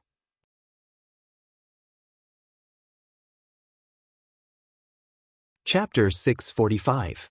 Hearing Liang Jinqiao's words, Wu Zhenju's attention was diverted. "Of course, forget it. I won't argue with you. After all, we're not on the same level. I saw that you bought so many quilts. Could it be that Yun'er has found her husband's family? The quilts you gave Yun'er as her dowry are made of Chen cotton. I think Yun'er's husband's family isn't very good. Anyway, it's already good enough for a woman who gets pregnant before marriage to find her husband. It doesn't matter whether the man is poor, ugly, or disabled. As long as she can get married and not embarrass her family, it's fine." Wu Zhenju began to talk to himself. Hearing that, Zhao Yun'er's lips twitched violently. She couldn't help but think that this woman was so dramatic. How could she make something out of nothing out of the ordinary? Liang Jinqiao smiled embarrassedly. "No, Jinqiao, it's not for Yun'er's wedding." Wu Zhenju continued to mock with a smile. "Hasn't Yun'er found her husband's family yet? Alas, what a pity. Jinqiao, Yun'er can't go on like this. I think you'd better get her married as soon as possible. Isn't there an old widower in Muyu village? Why don't I ask someone to help you talk to Yun'er about her marriage? In this way, your family can receive a sum of money as a wedding gift." After Wu Zhenju finished speaking, Zhao Yun'er couldn't stand it anymore. Liang Jinqiao was also displeased. Zhao Yun'er glared at Wu Zhenju. "Aunt, you don't need to worry about me. You're greedy for money, but it doesn't mean that my mother is the same. If you like money so much, why don't you sell my cousin to a brothel? She can earn dozens of taels of silver per person. It's definitely more than the wedding gift you received, right? After Zhao Yun'er finished speaking, Wu Zhenju clenched her teeth and scolded Zhao Yun'er. What are you talking about, you lowly hussy? I'm doing this for your own good. Why don't you take a look at your own virtue? How can my be compared to you? Liang Xinyue also said angrily, I'm not such a shameless person. I'm not even married yet, and I'm already having an affair with a wild man. I even got myself pregnant. Jin Xiao, you should go back and teach your daughter how to behave. She's such a disgrace. Zhao Yun'er looked at the mother and daughter who were echoing each other. She only felt that it was funny. She glanced at them coldly. Aunt, you're an elder, so I'll let you have your way. But if you dare to say another word, don't blame me for tearing your mouth apart. Anyway, if you don't say it, I'm an uneducated person. I won't blame my conscience for doing anything to you. I'm not afraid of anything. Zhao Yun'er's sharp eyes scared Wu Zhenju. He muttered a few words of dissatisfaction and didn't dare to say anything more about Zhao Yun'er. Zhao Yun'er laughed in her heart. Sure enough, she had to be more forceful when dealing with certain people. The more you let them have their way, the more they would bully you. Jin Xiao, Yun'er isn't going to marry. Why did you buy so many quilts? Wu Zhenju asked again. In fact, she was more concerned about where Liang Jinxiao got the money to buy these quilts. Although it wasn't very expensive, it would cost about 1 tael of silver to buy 6 quilts at once. Liang Jinxiao was so poor that he even had to borrow food. How could he take out so much money? Chapter 646. Wu Zhenju and Liang Xinyue were even more surprised when they heard Liang Jinxiao say that Zhao Ping was going to get married than when they heard that Zhao Yun was going to get married. Wu Zhenju smacked his lips and asked in disbelief, Sister, Ping actually managed to find a husband? Zhao Yun was so surprised when she saw Wu Zhenju's expression that even her jaw dropped. She couldn't help but complain in her heart. Isn't it just Zhao Ping getting married? Is there a need to make such a fuss? Liang Xinyue directly exclaimed, Zhao Ping is such an ugly woman. How can she get married? Oh my God, I wonder who is so blind. Liang Jinxiao was so embarrassed that she didn't know how to reply to Wu Zhenju. If her Ping heard Wu Zhenju and Liang Xinyue's words, she would probably be heartbroken. It just so happens that the matchmaker introduced her to a family, and the 2 children made do with each other. Wu Zhenju couldn't help but criticize her again. Sister, he must be poor and can't find a wife, so he married your Ping, right? Liang Jinxiao twitched the corner of her mouth. That child's family is a little poor. Wu Zhenju pretended to be sympathetic. Sister, you're so pitiful.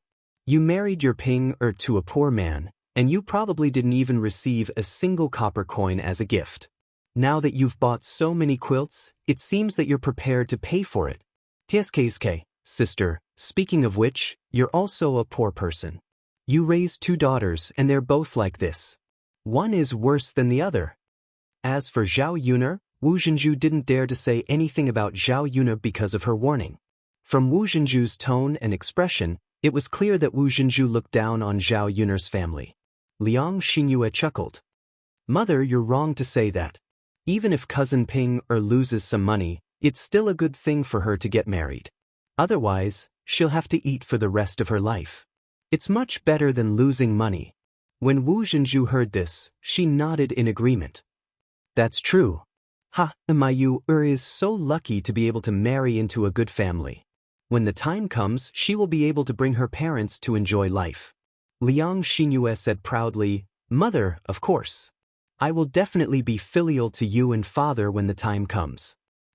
Zhao Yun'er couldn't stand it anymore. 2 weirdos, 2 weirdos. From the moment they met until now, they had been belittling them and praising themselves all the time.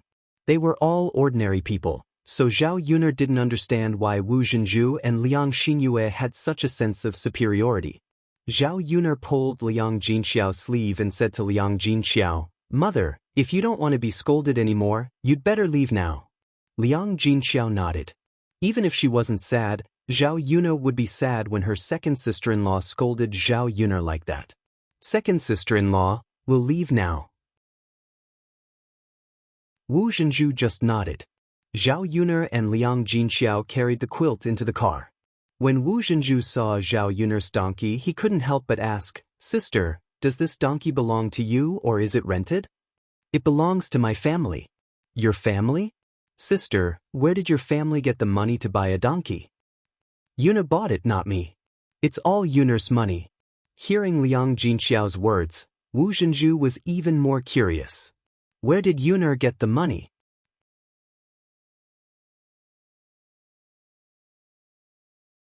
Chapter 647.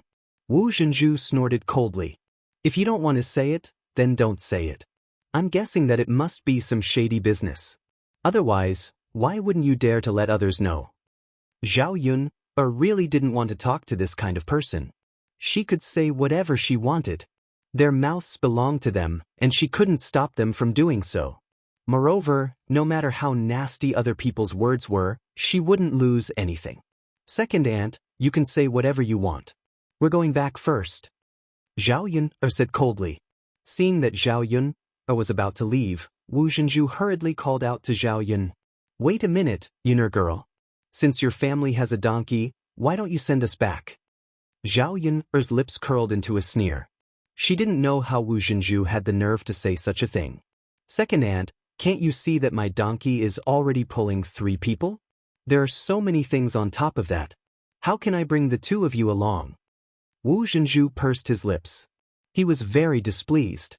Zhao Yun couldn't be bothered with Wu Zhenju. She patted Xiao Mao's butt and said to Xiao Mao, "Xiao Mao, let's go. Let's go."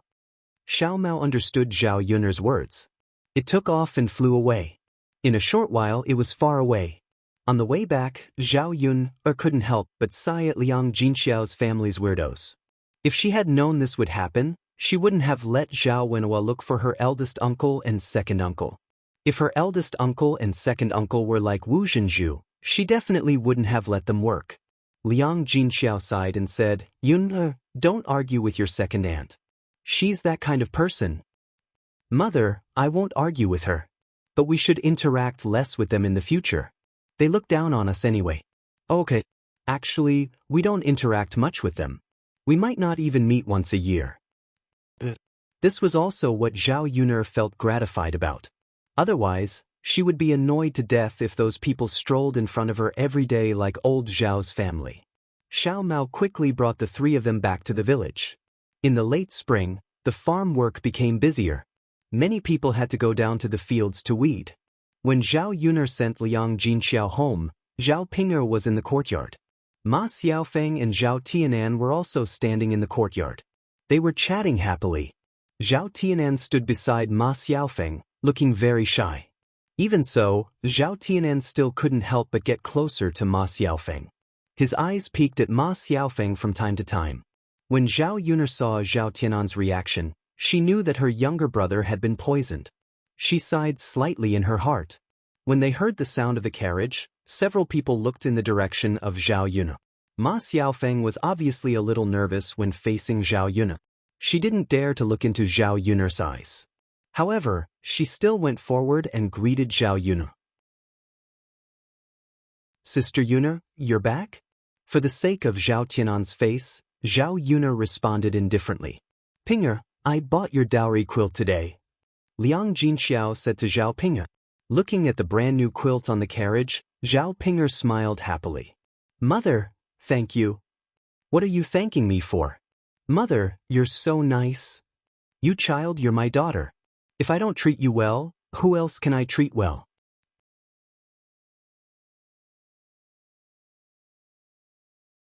Chapter 648. Her family was poor, so she couldn't afford many things.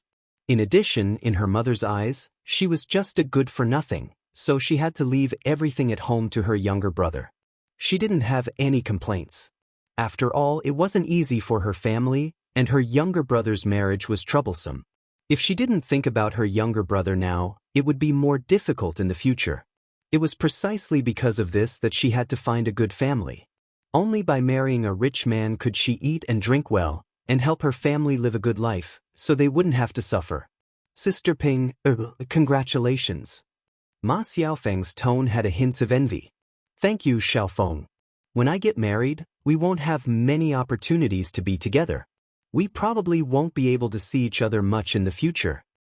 It's okay, Sister Ping. You can come back to your parents' home more often.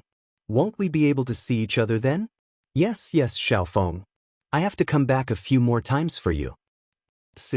Zhao Yun saw Zhao Ping and Ma Xiaofeng acting like sisters and couldn't help but want to laugh. She didn't know if Zhao Ping had a pig's brain. Chu Chu was scheming against her, but she was still so close to her. Second sister, Xiaofeng is the one who sent us the chicken grass.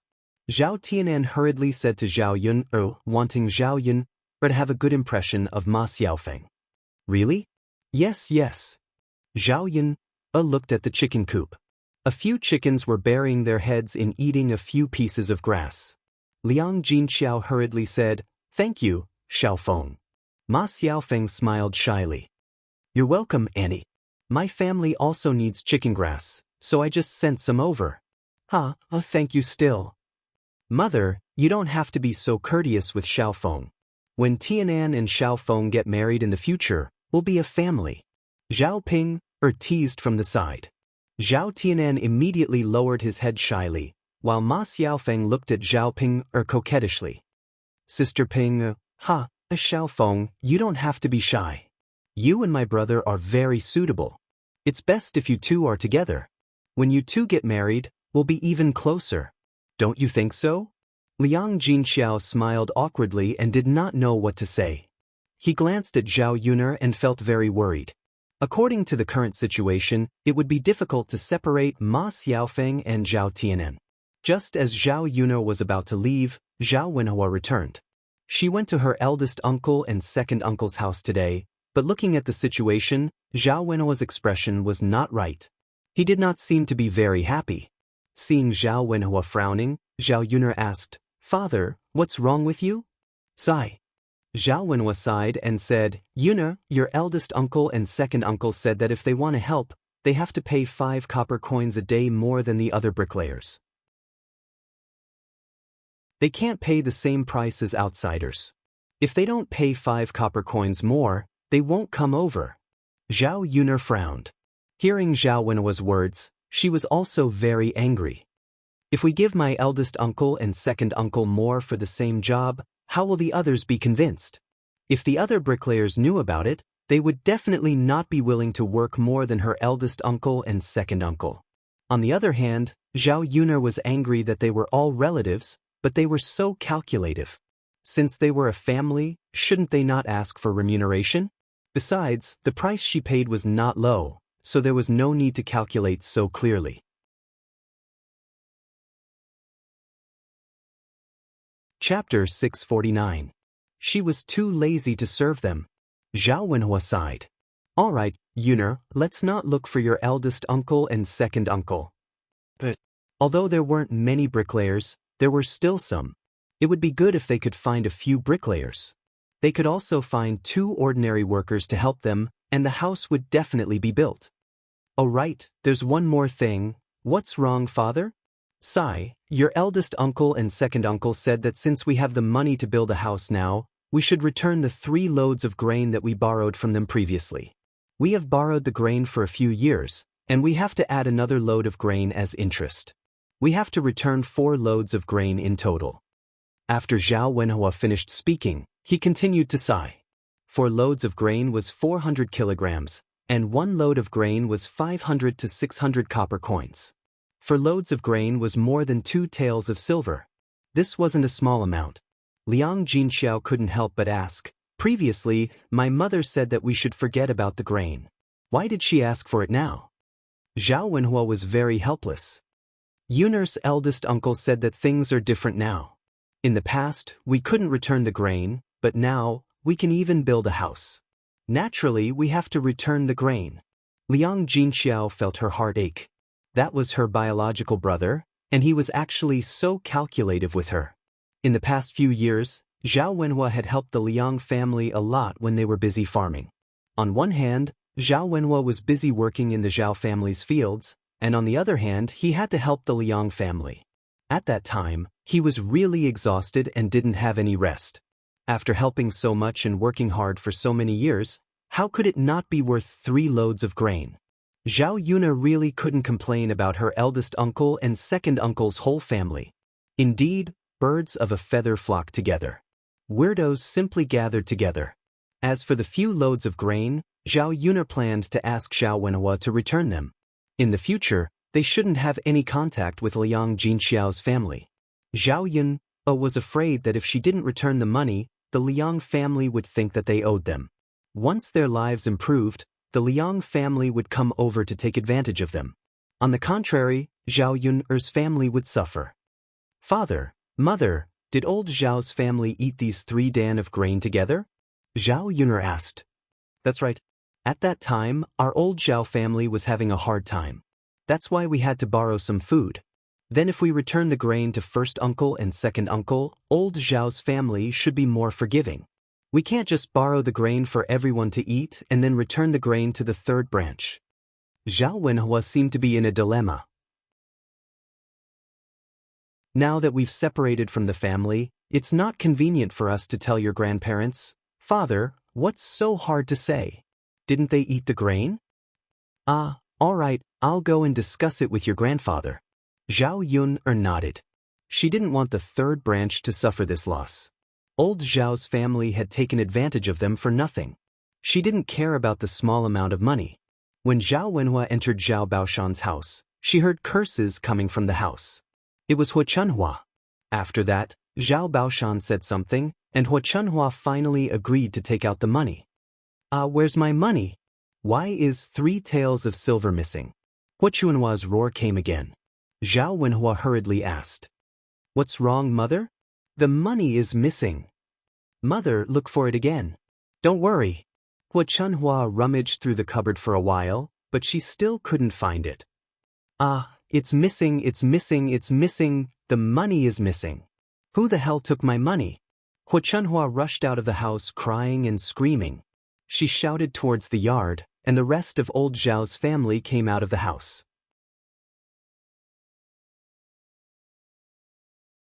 Chapter 650. Zhao Wenshi leaned forward and asked with concern. Yes, mother. What happened? Why are you yelling like this? Mother, calm down. Speak slowly. We are a family. What can't be solved? Hu Chunhua slapped her thigh and cried, I lost my money. Which one of you went into the house and took my money? Old Zhao's family members looked at each other. They were a little confused by this sudden situation. Mother, what did you say? You lost your money? Did you make a mistake? Zhao Wenshi asked embarrassedly. Hu Chunhua glared at Zhao Wenshi. Do you think your mother is so old that she made a mistake? Hu Chunhua might not pay attention to other things, but she was very clear when it came to money. She would know if a penny was missing. Mother, have you searched the house? Yes, I've searched everywhere, but I didn't find it. Tell me, which one of you went into the house and took the money? Tell me honestly. Hu Chunhua said angrily. The money couldn't have disappeared. Someone must have taken it. Mother, how could we have taken the money? We haven't separated from the family yet. Isn't the money in your hands? No one has taken it for so many years. That's right, Mother. If we have any use for it, we will ask you for the money directly. Who would take the money? Mother, we didn't take it. You can look again. Old Zhao's family members insisted that they didn't take the money. Hu Chunhua also felt that it was impossible for them to have taken the money. After all, although the money was kept by her, it was used by old Zhao's family members. For so many years, no matter how anxious they were to use the money, they had never stolen it. If it's not you, then it must be the third branch. You just separated from the family, and you're already thinking about my money. Hu Chunhua looked at Zhao Wenhua's family suspiciously. Old Zhao, tell me, did you take the money? You're the only ones living in the entire courtyard. Other than your branch, there's no one else. Zhao Wenhua frowned. Mother, what are you talking about? Why would I take your money? Liang Jinxiao also hurriedly said, Mother, we would never do such a thing. You can't just say that we took the money when you lost it, right? The third branch wasn't willing to take the blame for this. After all, it really had nothing to do with them. Hu Chunhua snorted, If it's not you, who else could it be? Are there other people living in our courtyard? Could it be a thief? Don't say that my money grew wings and flew away. Zhao Wenhua and Liang Jinxiao felt helpless. Zhao Yun couldn't take it anymore. They weren't fools, so they had to take the blame. The corners of her mouth curled up and she sneered. Grandmother, how did you lose your money? That's your problem. You don't have any evidence, so how can you accuse the third branch of the family of stealing it? Besides, grandmother, we only steal money because we don't have money. Our family is preparing to build a big house now, so we can earn a lot of money ourselves. Why would we have the time to steal your money? Huo Chunhua didn't know how to refute Zhao Yun'er's words. Zhao Yun'er's words made sense. The third branch of the family could build a big house for a few dozen taels of silver. Zhao Yun could earn money, and the heir was so rich. Why would he be interested in her 3 taels of silver? But where did the money go?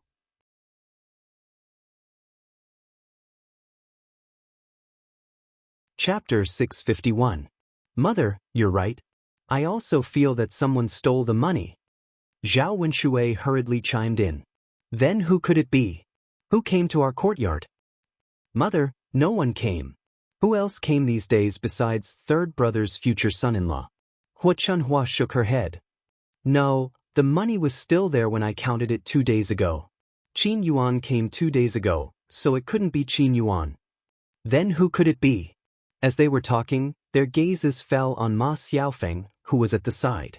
In the past 2 days, only Ma Xiaofeng came by twice, so Huo Chunhua targeted Ma Xiaofeng. Little Feng, did you steal my family's money? Ma Xiaofeng was stunned. How could she say that? Being questioned by Huo Chunhua, Ma Xiaofeng pouted and said, Granny Zhao, it wasn't me. I don't steal. It wasn't you?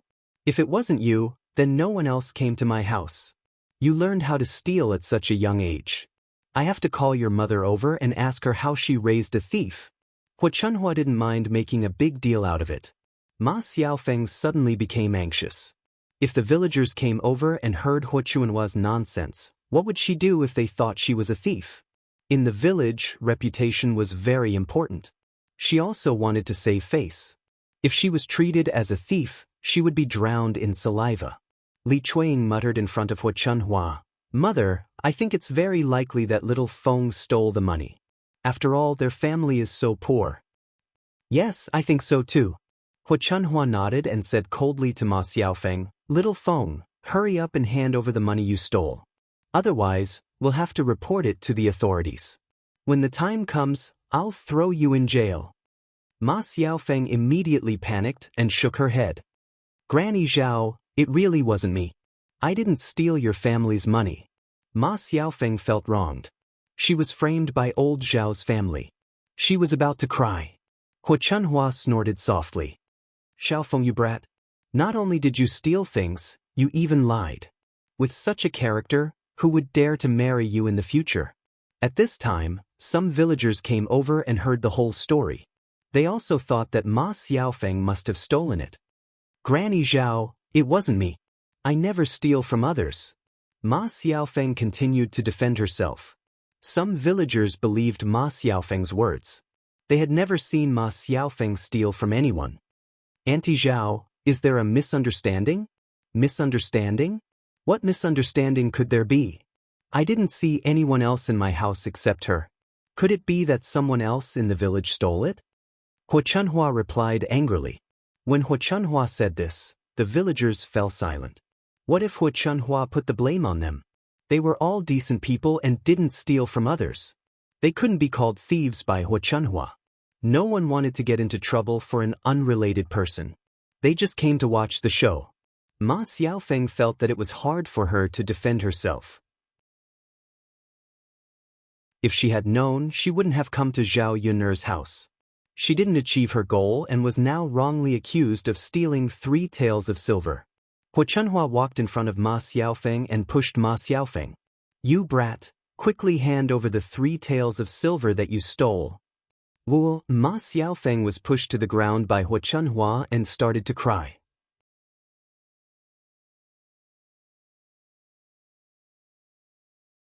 Chapter 652. It wasn't me. It wasn't me. I didn't steal it. Zhao Yuner glanced at Ma Xiaofeng, who was lying on the ground. She felt sorry for her. Hu Chunhua had gone too far. She had also said that Daoist didn't have a father and wasn't educated. Zhao Yuner wondered whether Ma Xiaofeng had stolen the money. After thinking for a while, she ruled it out. Mom, maybe Xiaofeng stole it. She seems quite honest. Zhao Wenshui glanced at Ma Xiaofeng, who was lying on the ground, and defended her. After all, Ma Xiaofeng was Qian Chuanxiu's daughter. Given his relationship with Qian Chuanxiu, he couldn't leave Ma Xiaofeng alone. Otherwise, Qian Chuanxiu would definitely make a fuss about it. It would be impossible for him to have sex with Qian Chuanxiu in the future. Wenshui, why are you defending an outsider? Hu Chunhua gave Zhao Wenshui a glare with displeasure. I'm not defending an outsider. I just feel that if Xiaofeng wasn't the one who stole the money, we would be wronging her. Why would you say that? She can prove that she didn't steal the money. Mom, Zhao Wenshui sighed. When he was about to say something, Li Chuiying gave him a look. Zhao Yuner originally thought that Zhao Wenshui helped Ma Xiaofeng because of the deal between Qian Chuanxiu and Zhao Wenshui. However, when she caught a glimpse of the guilt in Zhao Wenshui's eyes and saw Li Chuiying's meaningful glance, she frowned and guessed that her second uncle might have stolen the money. Sister. Zhao Tianan pulled Zhao Yuner's hand. What's wrong? Elder sister, can you please save Xiaofeng? Zhao Yuner was confused. Tianan, why do you think I can save her? Second sister, you are so powerful. No one can outtalk you. You can definitely help Xiaofeng. Zhao Yuner glanced at Zhao Tianan. Her younger brother was extremely anxious at this moment. If she didn't help, she reckoned that Zhao Tianan would blame her for the grievances that Ma Xiaofeng had suffered. In his heart, he would have complaints and grudges against her, his second sister. Zhao Yuner sighed in her heart. Regarding Hu Chunhua's slanderous accusations, Zhao Yuner could not bear to watch. Thus, she raised her voice and said to Hu Chunhua, Grandma, do you know that a false accusation can backfire? If you send her to the authorities and say that she stole from our house, there will be no evidence. You will have to stay in jail.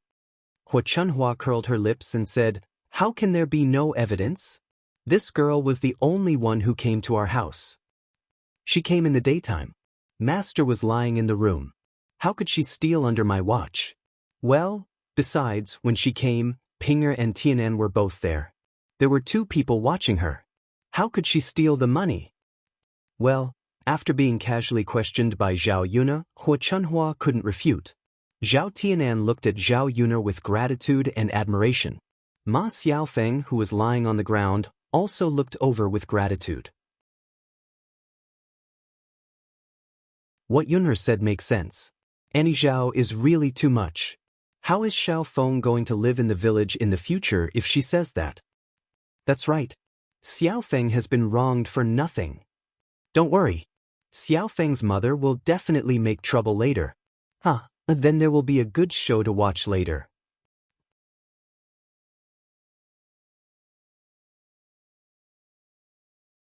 Chapter 653.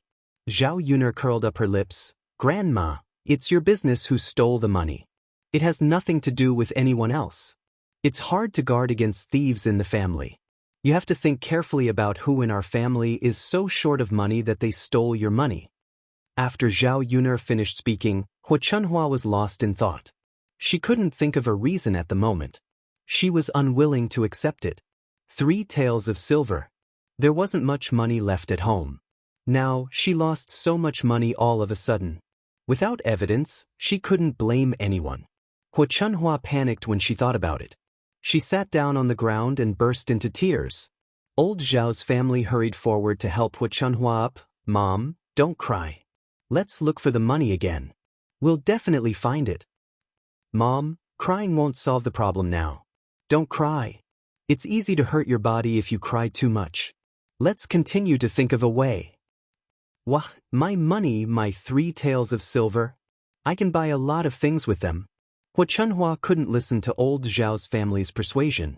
She was still crying loudly. Zhao Yuner's lips trembled. Looking at Hu Chunhua's appearance, she felt it was ridiculous. Losing money was even sadder than losing her parents. Seeing that Ma Xiaofeng's innocence was proven, Zhao Tianan went forward to comfort her. Xiaofeng, it's okay now. Don't be sad. Ma Xiaofeng nodded. If she was really wrong this time, she wouldn't be able to clear her name even if she jumped into the Yellow River. It's all thanks to Sister Yuna. My second sister is so awesome. My grandma can't answer with just a few words. Yeah, if it wasn't for Sister Yuna, I wouldn't know what to do. Xiaofeng, did you see that? My second sister helped you this time. It means that she doesn't dislike you. Otherwise, she definitely wouldn't help you. Ma Xiaofeng's sister lit up. It would be great if that was the case. Zhao Yuna heard the conversation between Zhao Tianan and Ma Xiaofeng. She really didn't know what to say about her younger brother. She was simply blinded by love. To the woman he loved, what was she, his biological sister, to him?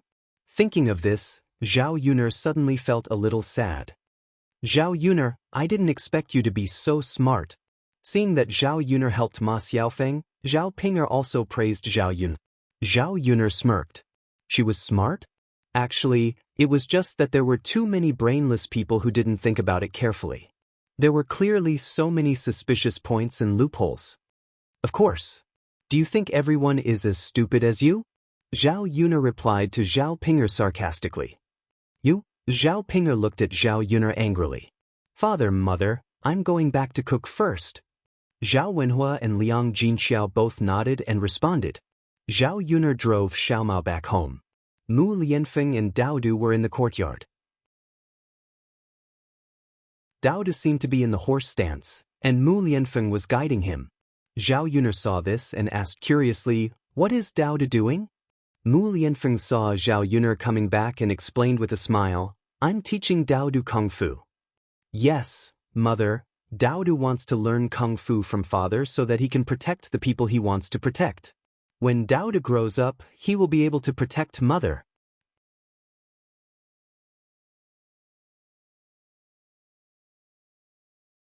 Chapter 654. Learning Kung Fu was not a bad thing. With one more ability to defend oneself, not to mention protecting others, but to protect herself, at least it would reduce the chances of Daodu being bullied by others. However, learning Kung Fu wasn't easy either. Learning Kung Fu at such a young age made it very difficult for Daodu to persist. Mu Lianfeng was very strict with Daodu. He made Daodu persist in the horse stance for a long time. In the end, Daodu's forehead began to sweat, and his little lips began to tremble. If Mu Lianfeng didn't tell him to stop, Daodu wouldn't stop. He continued to persist. Seeing Daodu unable to persist, Zhao Yuna couldn't help but feel distressed. Mu Lianfeng, Daodu has been in the horse stance for so long. It's about time, right? Mu Lianfeng shook his head. Although he also felt distressed for Daodu, he didn't have the slightest bit of softness or slack off for Daodu. No, it won't be effective if it's not time. Since Daodu said he wanted to learn Kung Fu, he has to persist. He can't give up halfway, right? Zhao Yuna sighed. She felt that Mu Lianfeng was too strict with a child. Mother, don't worry about Daodu. Daodu can do it. Daodu bit his lower lip and said to Zhao Yun, "Daodu is awesome." Zhao Yun didn't know what else to say. After about a quarter of an hour, Mu Lianfeng finally stopped Daodu. Zhao Yun hurried forward and wiped the beads of sweat off Daodu's forehead. She was very distressed. Then she pinched Daodu's arms and legs, hoping that he would feel more comfortable. Mother, Daodu is fine. Daodu's little face was filled with determination. Before Daodu started learning Kung Fu, Mu Lianfeng had made it clear to Daodu that if he decided to learn, he would have to endure hardships. If he couldn't endure hardships, then he should give up early. Daodu gritted his teeth, confident that he could hold on. How could I be fine? So tired? Mother, Daodu is really fine. Daodu is a man now. All right then, Daodu is a man. Zhao Yuna lovingly patted Daodu's head. Mu Lianfeng also stepped forward and praised Daodu generously. Daodu is the best. Sure enough, it was his son, just like him. This kind of perseverance wasn't something that ordinary people didn't have. For Daodu to persist at such a young age, it was rare that he didn't cry out in pain or exhaustion. Hehe, Daodu smiled shyly. Daodu is so good. Father, shouldn't you reward Daodu with something? Mu Lianfeng rubbed his chin and thought for a moment. What does father want to reward Daodu? Daodu looked at Mu Lianfeng expectantly. How about this? Father will reward Daodu with a wooden horse. When Daodu grows up, father will give Daodu a real horse, okay? Daodu immediately became excited when he heard this. Okay, father. All right then, father will find some time in the next 2 days to help Daodu build a wooden horse. Okay. Zhao Yuner quietly watched the interaction between the father and son, and the corners of her mouth curled up. Having a father by Daodu's side was indeed better than having a mother like her. Sometimes she couldn't completely imagine what Daodu wanted. In fact, children who grew up in normal families would want their parents by their side.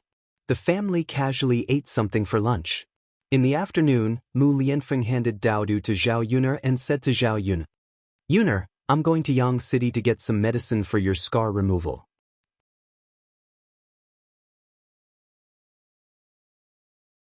Chapter 655. Mu Lianfeng agreed. If Zhao Yuner went with them, the doctor could take a look at the scar on her face and prescribe the right medicine. The ointment he gave would definitely be able to remove the scar more easily. Then Yun, you have to make breakfast in the afternoon. I'll let Mulan and my mother do it. It's actually not difficult. It's not much. Alright. After the meal, they rested for a while. When Mo Yen brought the horse over, the two of them rode towards Yang City. The horse was naturally faster than Xiao Mao. The two of them arrived in 10 to 20 minutes. Mu Lianfeng asked around. Everyone thought that the doctor was Hua Tu. Plus, his surname was Hua, so they called him Miracle Dr. Hua. Miracle Dr. Hua didn't live in the downtown area of Yang City. Instead, he lived somewhere outside of Yang City. Zhao Yun and Mu Lianfeng searched for a while before they finally found out where Miracle Dr. Hua lived. When they rushed over, they saw a courtyard that was built with a house made of bamboo. The courtyard was surrounded by a fence. There were many flowers and fruit trees in the courtyard. It was spring and the peach blossoms had bloomed. The whole courtyard was filled with peach blossoms. It was very beautiful. Zhao Yun couldn't help but sigh when she saw this scene. She wanted to make her own house like this when she got back. Looking at Miracle Dr. Hua's residence, Zhao Yun roughly knew that Miracle Dr. Hua's personality was probably that of a reclusive person. When the two of them arrived at Miracle Dr. Hua's house, the door to the courtyard was closed. They called out a few times before a medicine boy came to open the door. He looked unhappy and said to Zhao Yun and Mu Lianfeng, "Why are you so loud? My master is taking an afternoon nap." Zhao Yun and Mu Lianfeng were embarrassed. They said to the medicine boy, "Sorry, we didn't know that Miracle Dr. Hua was taking an afternoon nap. We're here to ask for medicine." The medicine boy looked at Zhao Yun and Mu Lianfeng. "Ask for medicine? It's not easy to get my master's medicine." This medicine boy looked no more than 12 or 13 years old, but when he spoke to Zhao Yuner and Mu Lianfeng, he had a proud look on his face. "We have to give it a try. Other than Miracle Dr. Hua, I don't know where else we can get the medicine. My master is sleeping right now. He can't see you. Don't worry, we'll wait for Miracle Dr. Hua to wake up." "All right then, come in and wait." Zhao Yuner and Mu Lianfeng responded and followed the attendant into Divine Dr. Hua's courtyard. The courtyard was quite big. It was surrounded by tall trees and verdant bamboos. It was very quiet. There was also a small pond in the courtyard. The water was clear, and there were a few goldfish swimming in it. There were also some unknown flowers in the surroundings, all of them bright red. The medical apprentice beckoned Zhao Yun and Mu Lianfeng to the stone stools under the grape trellis and sat down. Then he brought 2 cups of water over. Although this medicine boy was very proud just now, he wasn't careless when it came to serving people. Zhao Yuner and Mu Lianfeng weren't in a hurry. They could admire Miracle Dr. Hua's courtyard. "Mu Lianfeng, let's make the house like this in the future, okay? As long as you like it. I'm fine with anything." "All right then. When our house is built, I'll make it like Miracle Dr. Hua's house." Living in such a house was also a kind of enjoyment. Zhao Yuner started to look forward to it. After waiting for about an hour, the medicine boy came over and said, "You can go in. My master is awake." Alright, thank you.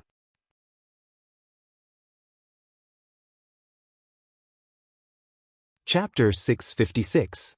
As soon as Zhao Yun entered the house, she could smell the fragrance of herbs. There was an old man with a white beard sitting in the house. He was facing a table with herbs on it. Seeing Zhao Yun and Mu Lianfeng walking over, Dr. Hua didn't even lift his head. Facing Dr. Hua's indifference, Mu Lianfeng went up and cupped his hands respectfully. Dr. Hua, I brought my wife here to ask for medicine. After Mu Lianfeng spoke, Dr. Hua raised his eyelids and asked indifferently, Ask for medicine? What medicine are you here for? Dr. Hua, I'm here to ask for medicine to remove scars. My wife accidentally got a scar on her forehead. Miracle Dr. Hua's eyes fell on Zhao Yun's body again, and he said faintly, No. Mu Lianfeng was puzzled. Dr. Hua, why not?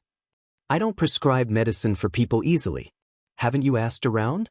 But Dr. Hua, my wife really needs it. I wonder if you can make an exception for her this time? Oh no. Dr. Hua shook his head again. I don't have time for that. Mu Lianfeng's mouth twitched. He didn't see anyone else coming to Dr. Hua's place, so why was he saying that he didn't have time? Dr. Hua, you can state your conditions. As long as you can prescribe medicine for me, we can discuss the remuneration. Dr. Hua looked at Mu Lianfeng unhappily. Remuneration? Are you talking about money? Do you think I care about such a tacky thing? Even if you give me 10,000 taels of gold, I won't be moved. Mu Lianfeng and Zhao Yun were stunned. Dr. Hua didn't want money, so what could attract him? Dr. Hua, I'm sorry for being rude. An expert like you naturally wouldn't care about money. Divine Dr. Hua snorted lightly, but his attitude was much better than before. Seeing that Miracle Dr. Hua was ignoring them, Zhao Yun'er and Mu Lianfeng were in a dilemma. What are you all waiting for? Hurry up and leave, I like peace and quiet. Miracle Dr. Hua started chasing them away. Zhao Yun and Mu Lianfeng looked at each other. Dr. Hua, can't you make an exception for us? You can have anything you want. We'll get it for you. Divine Dr. Hua snorted. This old man doesn't have many hobbies. I just like flowers, plants, delicacies, and wine. However, ordinary flowers and delicacies can't attract this old man. You guys better not think about these. Since that's the case, my wife and I will make the arrangements first. If Divine Dr. Hua is satisfied, I hope that you can pass the medicine to my wife. All right, we'll talk about it when you're pregnant. Don't disturb my peace and quiet now. Miracle Dr. Hua waved his hand and continued to chase them away. Zhao Yun'er and Mu Lianfeng had no choice but to leave. Although they didn't succeed in getting the medicine, they knew what Miracle Dr. Hua liked, so it was much easier. It was better than not knowing where to start. Yun'er, don't worry. I'll send someone to look for some expensive flowers and delicacies. I'll definitely get the medicine for you. Zhao Yun'er smiled. You can just send someone to look for the flowers and plants. Leave the delicacies to me. All right. Mu Lianfeng knew that when it came to cooking delicacies, Zhao Yun'er wasn't bad at all. In fact, she could even cook better than many people. She could cook a lot of dishes that had never been eaten before. Perhaps, Miracle Dr. Hua would like these new dishes.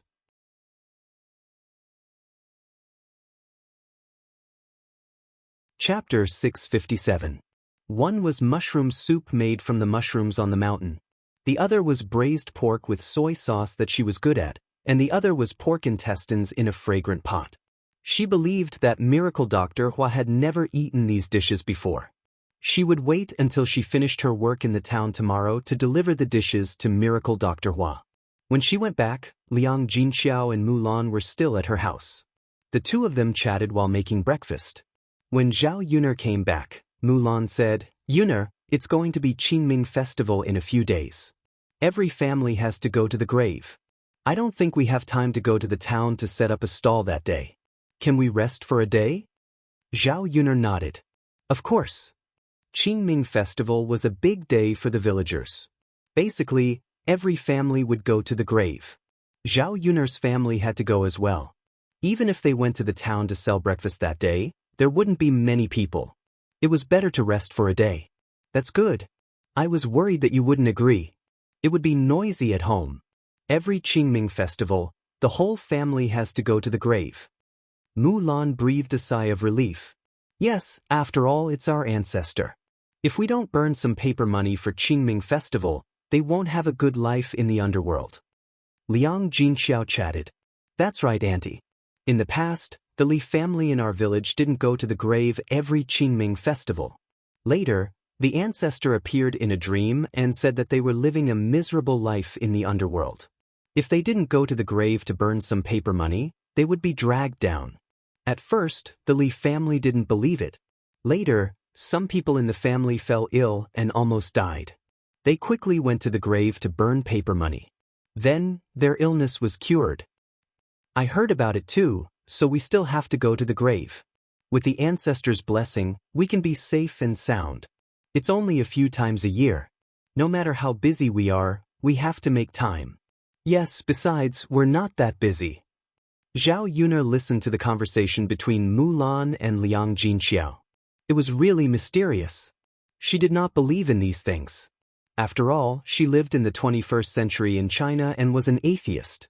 But when he thought about how his soul could transmigrate into the body of the original owner, there was nothing impossible in this world. Mother, are we going back to worship our ancestors with Master and the others? Liang Jinxiao answered, Yeah, let's go together as a family. Your father and grandparents have already agreed. Not all the things that need to be prepared for the ancestral worship will be bought by our family, right?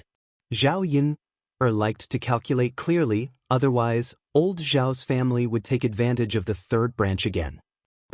I haven't told you yet. Then, Mother, you should ask Father to tell Grandpa and Grandma that we, the third branch, will definitely take care of some of the things needed for the ancestral worship. They can't let us buy all of them. Zhao Yuner said. Got it, Yuna. I'll tell you when we get back. Okay. Hearing Zhao Yuner's words, Mulan felt that she had to tell the family Zhu clearly when she went back. The things that needed to be bought for the ancestral worship had to be divided among the three branches. After Mulan and Liang Jinxiao left Zhao Yuner's house, Mu Lianfeng came forward and said, Yuner, I have to go back to worship our ancestors on the Qingming festival. Do you want to go with me? Zhao Yuner was stunned, then shook her head and said, No, we're not married yet. If she went back with Mu Lianfeng, she would have to use her identity to worship their ancestors again. She would probably be looked down upon by old Madame Mu.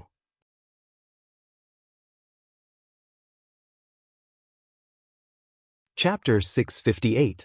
He had a son, which was what his parents wanted the most. When they were alive, they wanted to see him get married and have children. They wanted to bring Daoist back to worship their ancestors so that his parents could rest in peace. Zhao Yuner was silent for a while.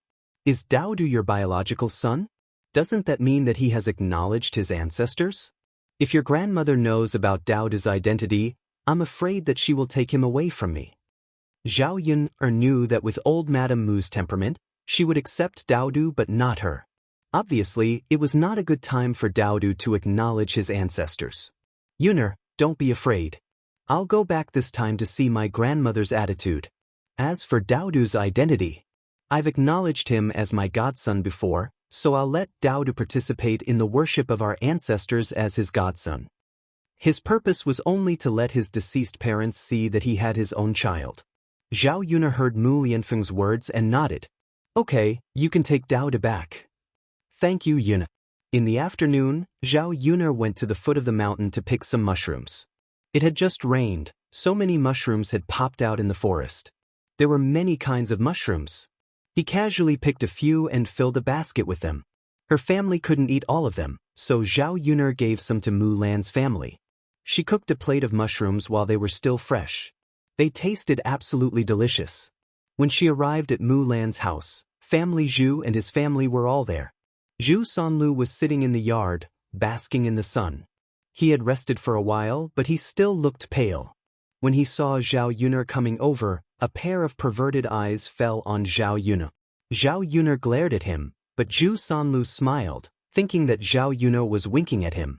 When Zhao Yuner saw the cheap smile on Zhu Sanlu's face, she felt disgusted and quickly looked away. Yuner, why are you here? Lan stepped forward and asked. I brought you some mushrooms. You can burn them and eat them. Zhao Yuner said and handed the mushrooms in the basket to Lan. Lan looked at the colorful mushrooms, took them, and said with a smile, Yuna, thank you. I was thinking about what to eat tonight. Since you brought the mushrooms over, let's eat mushrooms tonight. Yeah, it's fresh. It's delicious. When Madame Qi saw this, she came over and said in a sour tone, Second sister-in-law, you can't eat this mushroom carelessly. Otherwise, you'll have a stomachache. Sister-in-law, it's okay. Yuner's family has eaten it before. Madame Qi snorted, you didn't listen to my kind reminder. I'll poison you to death later. Although Madame Qi said this, her eyes looked greedily at the mushrooms in the basket. There were only a few dishes at home every day, and she was tired of eating them. She really wanted to change it. Zhao Yuner's mouth twitched and she said sarcastically, You're just saying that the grapes are sour because you can't eat them. When did I say that? Madame Qi pursed her lips and said, It's not something good. Others don't want it. Only you treat it as a treasure. Zhao Yuner, I think you're up to no good. Are you trying to poison my second sister-in-law's family? Lan couldn't help but say, Sister-in-law, what are you talking about? This is good stuff. It's not poisonous. Yuna has eaten it several times. It's delicious.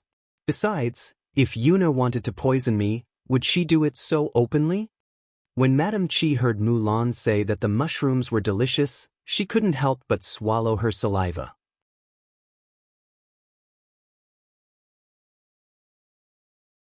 Chapter 659. With that, Madame Qi turned around and left in a huff, ignoring Zhao Yuner and Lan. Lan said to Zhao Yuner, a little embarrassedly, You know, my sister-in-law is like that. Don't mind her. Zhao Yuner pursed her lips. It's fine. Even if she minded, it would be towards Madame Qi. How could she bicker with Lan? Actually, my sister-in-law has been quite pitiful recently. Lan sighed as she spoke. Because of the incident between Madame Qi and Zhu Sanlu, Zhu Dainiu had been paranoid all day long, thinking that Madame Qi would do something to let him down. If Madame Qi didn't appear before him when he called her, he would beat and scold her when she returned. Lan, some people deserve sympathy, while others don't. You just have to live your life well. You don't have to be so kind to care about others. I know. I'm just saying. As the two of them were chatting, a child's voice came from the courtyard. Father, I can't defecate. Come and help me. The person who spoke was Lan's sister-in-law's daughter, Zhu Qiao. Madame Qi was in the kitchen, so after Zhu Qiao mentioned it, Madame Qi asked Zhu Dainiu to go over. Dainiu, go and see what's wrong with Qiao. She's been defecating for an hour, but she still can't defecate. Don't damage her nipples. Zhu Dainiu put down what he was doing and said to Madame Zhu, Mother, go and see Qiao. Madame Zhu was too lazy to go, so she declined. Dainiu, you should go by yourself. I'm already so old. It's not convenient for me to bend over and squat. I can't stand the torment. Zhu Dainiu thought about it and agreed. All right then. Mother, you rest. Let third brother go. Third brother, go and see why Qiao can't defecate. If Zhu Sanlu was asked to work normally, Zhu Sanlu would definitely not do it. But this time, he agreed. All right, big brother, I'll go. With that, Zhu Sanlu ran in Zhu Qiao's direction. Looking at Zhu Sanlu's wretched face, Zhao Yuner knew why. This Zhu Sanlu was a pervert. Previously, he had molested Zhu Erhua. This time, he most likely wanted to see Zhu Qiao's lower body. Damn pervert. Although Zhao Yuner disliked Madame Qi, she still couldn't bear to see Zhu Sanlu do such a disgusting thing. Moreover, Zhu Qiao was just a child. She was innocent and should not be treated like this. Zhao Yuner hurriedly pushed Lan and asked her to remind Zhu Dainiu. After all, she was just an outsider. It was not good for her to get involved in family Zhu's business. Lan understood Zhao Yuner's meaning and knew what Zhao Yuner wanted to say. Big brother, Qiao, you should look at it yourself. How can you trouble third brother with this? Lan said to Zhu Dainiu. Zhu Dainiu replied indifferently, Why? Why can't I trouble third brother? He eats and drinks at home every day and doesn't do anything in the fields. What's wrong with doing a small thing now? Mulan hurriedly waved her hand. Big brother, that's not what I meant. Then what do you mean? Big brother? Xiao is a girl after all. She's 7 or 8 years old. It's not good for third brother to see her. Have you forgotten about my Erhua? After being reminded by Mulan, Zhu Dania finally reacted. Second sister-in-law, you're right. I'll do it myself. Zhu Dania hurriedly ran towards Zhu Qiao.